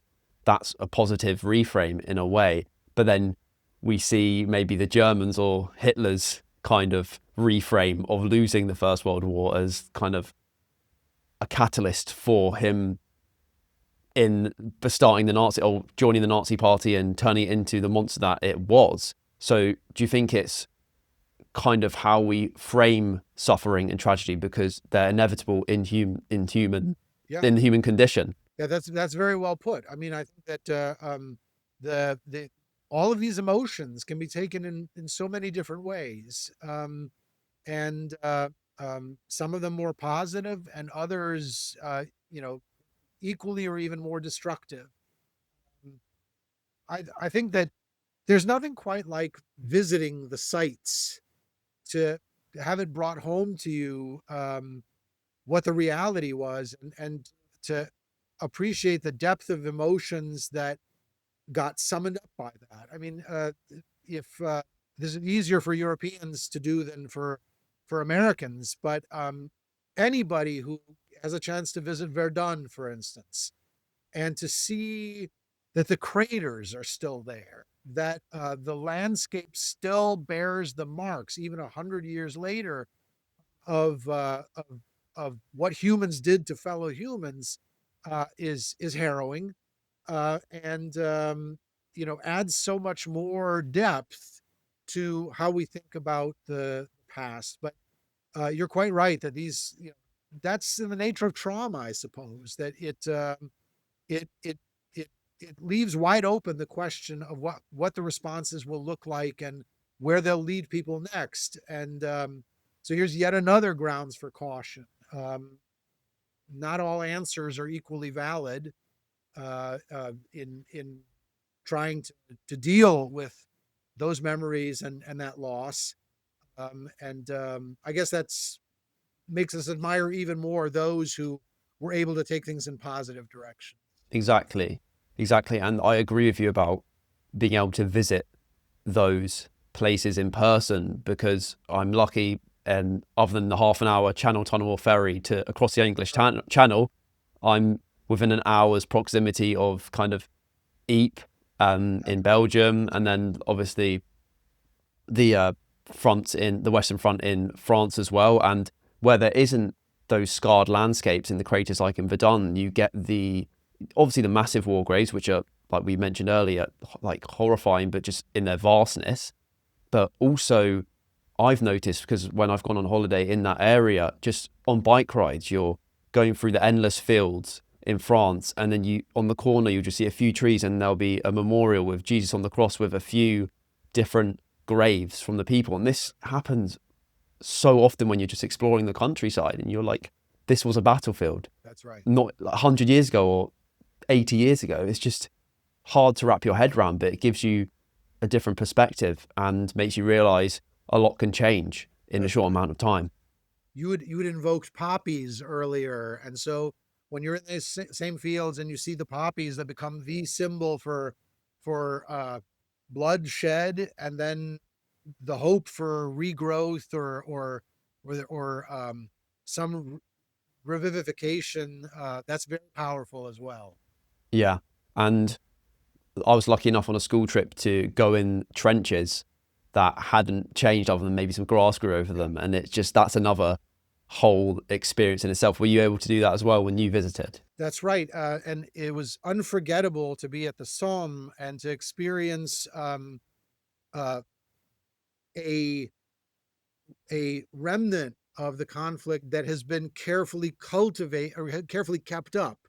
Um, and that's the Lochingar crater, where a huge mine was set off at the start of the Somme campaign that took such a devastating toll on British forces that hoped to break through and move forward.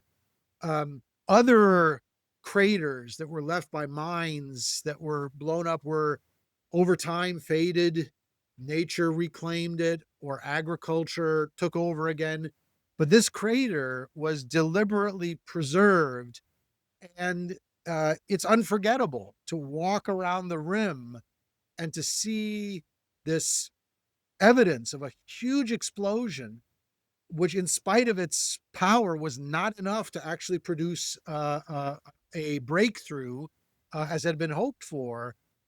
It's one you could read dozens of books and instead to walk the that leads around this preserved, this remarkable memorial is beyond words. It has an eloquence to it that probably only a photographer can really capture. Yeah, I should maybe go there and get Yeah, some yeah, respectful photos, obviously. that's right. But again, like I had someone a few weeks ago called Paul Reed who worked on the kind of like Somme area. He lived in the Somme area and did tours of it, and it was fascinating to kind of listen to what he said about the Somme and the fact that the British artillery, I think we fired millions of shells at the Germans, expecting, and then we walked over the front line expecting there to be no gunfire, but because the Germans' dugouts were 30, sometimes even 80 feet deep, it basically had no effect on their defenses, and then they just walked into bullets. And seeing that in person and seeing that scale in person makes you kind of understand it even more.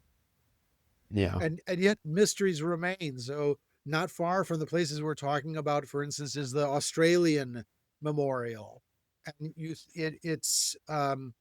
it's an additional charge to see the graves there and the memorial, and to think that how much pain and grief and sacrifices involved, and sort of given form there, that people came from around the globe in order to take part in this ordeal.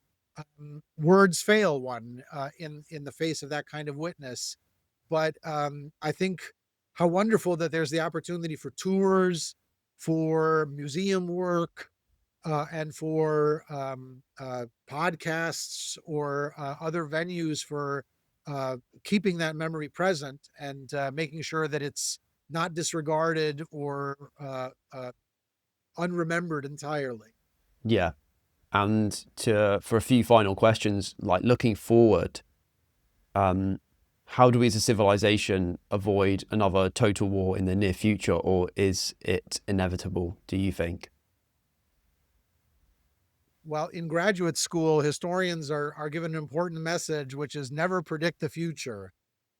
Um, it has to be said that, once you have a World War I followed by a World War II, you start to see a pattern forming, right? And that's the great anxiety that, quite apart from human intentions and will and cautionary tales, um, we, as a result of technical progress, find ourselves capable of destruction beyond the imaginations of earlier generations. And so that's terrifying. It urges caution. The fact that the Cold War was a key era in which worldwide conflagration was avoided probably needs more explanation than historians have been able to offer so far. Um, that happy result. Um, I always think that the history of wars told properly doesn't glorify or produce more illusions about conflict. It should make it absolutely crystal clear what the costs are, and by implication, what the costs would likely be of renewed conflict. So, at the very least, I think history, and there's such a hunger for historical knowledge that historians are not always meeting with accessible and interesting accounts. That history has a duty to make that crystal clear at the very least, and to produce informed decisions. Um, I think that also, inevitably, as these events grow more remote, and as we lose generations who spoke with firsthand knowledge about the First World War, then about the Second World War, um, that probably makes the situation even more urgent. Um, because quite necessarily, to young people today, these events can seem as remote as the Trojan War. But as your question implies, um, it's it's not remote.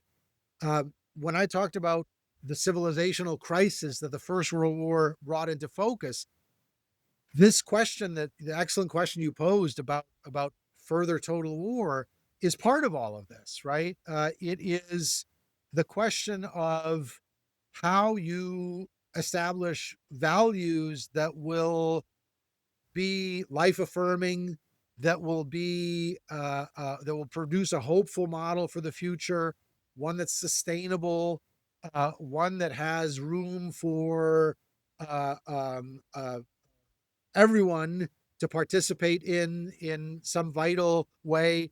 That's really the question that got posed, I think, in the battlefields of the First World War, and that we're wrestling with still, but without any final conclusions. Yeah, very well said, Vejas. Um, Looking slightly ahead of that, do you think colonizing planets like Mars or Venus or moons on Jupiter and Saturn, do you think that will maybe unite Earth and potentially stop a total war from happening? Bit of a sci-fi question, but Well, I think that, we can probably assume that human nature is going to reassert itself in the future as well, and as a species, we're remarkably fractious, and we managed to find ourselves in on with all sorts of lines of fragmentation and disagreement. So I think that a dream of total harmony is probably not an achievable one. Incremental improvements are probably possible. I would anticipate that's not going to change, even if we share in a project like colonization of other planets. I think the argument that gets made that we can't have all of our eggs in one basket, and that given a such a vast cosmos, any living thing is a sitting target, urges for thinking expansively. So, like, there, in psychological terms, is probably the great challenge. How do you think big, but also think in terms of care and prudence, uh, on a human and individual scale? I think that great ambitious projects, as tempting as they are, often lead to a downgrading of the worth of the individual, and that is the road to perdition. So we have to think big while never losing sight of individual character and independence and life, and that's a pretty tall order, all around. But I'm confident in human resilience at the same time. yeah, I agree. Really quick questions to end it. You've mentioned many books, which I'm thankful for, and I know I think you've said before that you're worried about the levels of reading, maybe in my generation and generations below me. I don't think we're reading enough. Um, what few books have had the biggest impact on the way you think and your life? If you could choose a few, it's probably quite a Uh, lot. well, so I'll offer a self revelation that I have a favorite author. I have many favorite authors, but one in particular, who actually wrote in part about the experience of the First World War. So we're kind of circling back yet again. And he's unfortunately, um, less known than he deserves to be. Is the Canadian author Robertson Davies, who uh, wrote amazing. He wrote plays, but he wrote amazing novels that just elude categorization. They share aspects of magical realism. He dabbled in Jungian psychology, so there's a lot of psychology there. But I can think of few authors who are as insightful and in love with the human condition, human variety, uh, and um, uh, and in love with the world in all of its diversity. So Robertson Davies wrote a whole number of novels, but one to start with would be The Fifth Business. He was in love with the theater, and saw himself at first primarily as a playwright. But that's a wonderful place to start. And it his writing lures you into a way of looking at the world that appreciates it in all of its wonder. And that's actually World of Wonders is another title of some of his books. Um, Other books that I admire are I'd mentioned Paul Fussel's The Great War in Modern Memory. Um, a book that is similarly stimulating is the Canadian historian Modris Eckstein's Rites of Spring, that argues that in the birth of thinking about modernity and the modern age, the First World War is formative. And I think that Eckstein's is a brilliant historian whose work, like Fussel's, deserves to be revisited and recognized as a really powerful statement. I admire the works of Tolkien. Uh, uh, I'm also a great admirer of British mysteries, of Agatha Christie, of P.D. James, and the immortal Dickens as well. Um, I think it scarcely matters what you sit down to read for the value that it gives in allowing you to inhabit somebody else's mind and to appreciate that there are ways of being that maybe never occurred to you before. I think that um, I'm not a technophobe, but I think that AI is posing huge questions for higher education. It means that business, the way it was conducted over the last decades and years, has to be rethought fundamentally.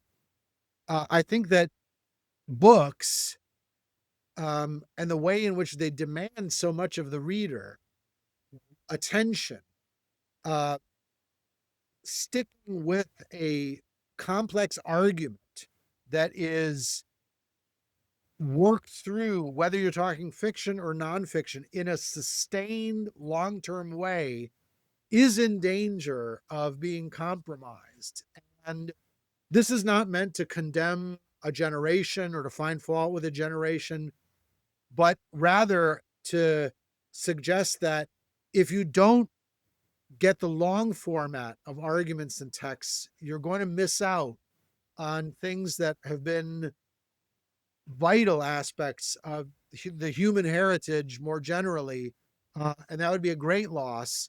So I would urge everyone to seek out those really enduring works and to be sure to use the most modern technology, but also to go back to those texts that have so much to tell us in an unflagging way. Yeah, I 100% agree. And there's two quotes that stick to mind when you said that. And first one is reading is forced meditation, and reading is the antidote to social media. And I 100% just, I'm an evangelist for reading, especially having the physical book. I do like Kindle, but just being able to underline stuff and really hold the book and just absorb it, it kind of removes the distracting elements. Say you had I have Kindle on my phone. I'm much more distracted and less present when I'm reading on my phone versus reading an actual physical book. So I just think it's super important that we learn to or maintain our reading habits, especially in my generation. That's absolutely true. I think that studies are showing now that even the physical act of reading or writing is different from social media in ways that are very significant.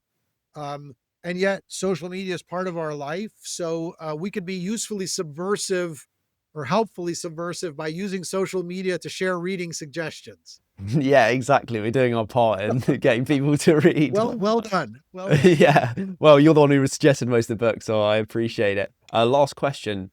What's one piece of advice you'd give to your 20-year-old self?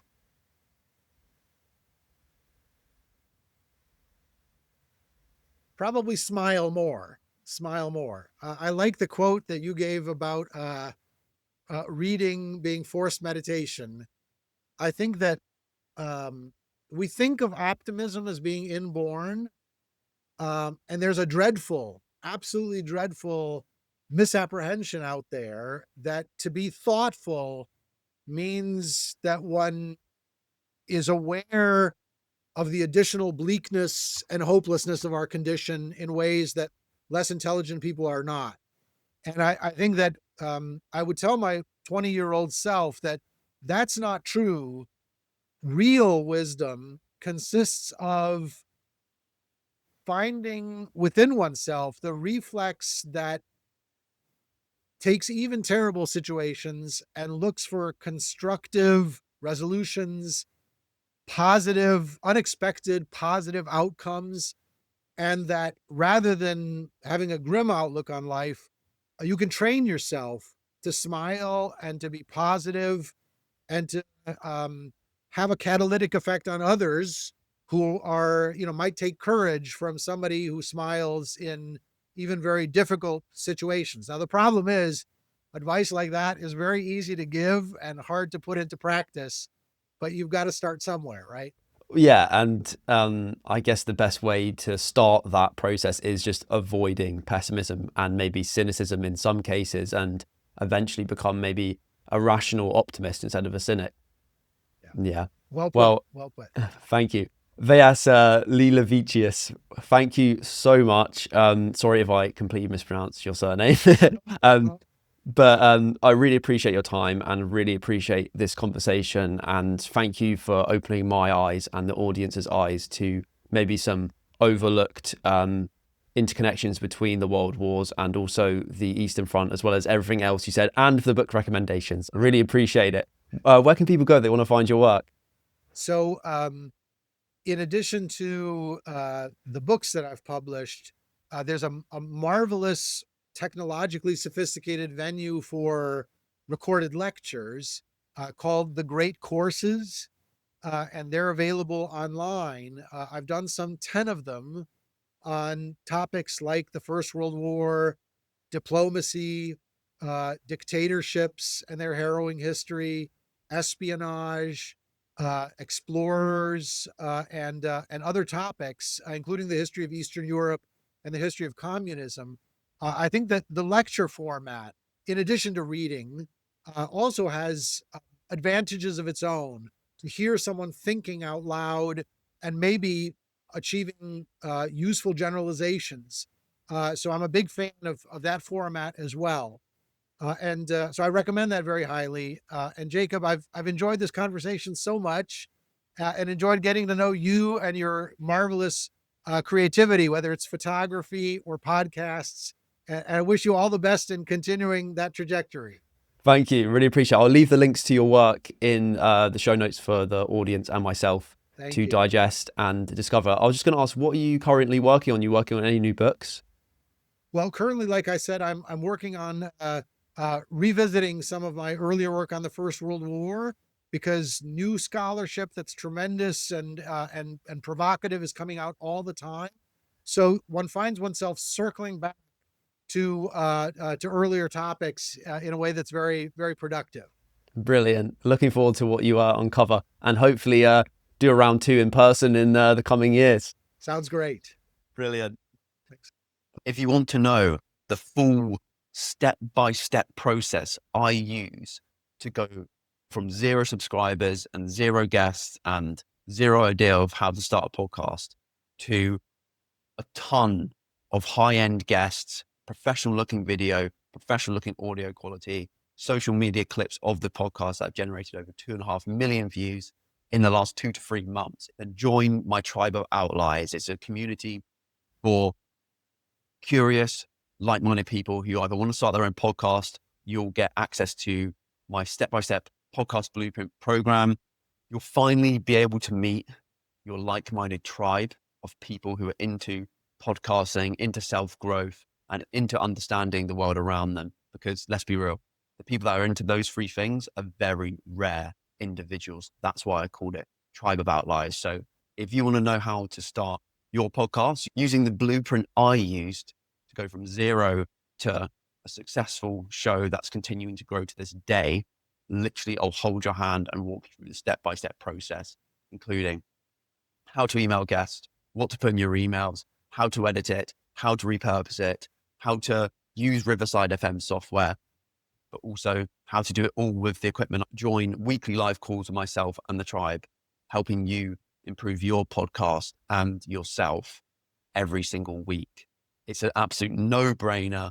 So if you want to become an outlier today and join the tribe of like-minded people and get direct access to me and my blueprints, which have helped me improve my podcast, click the link in the description.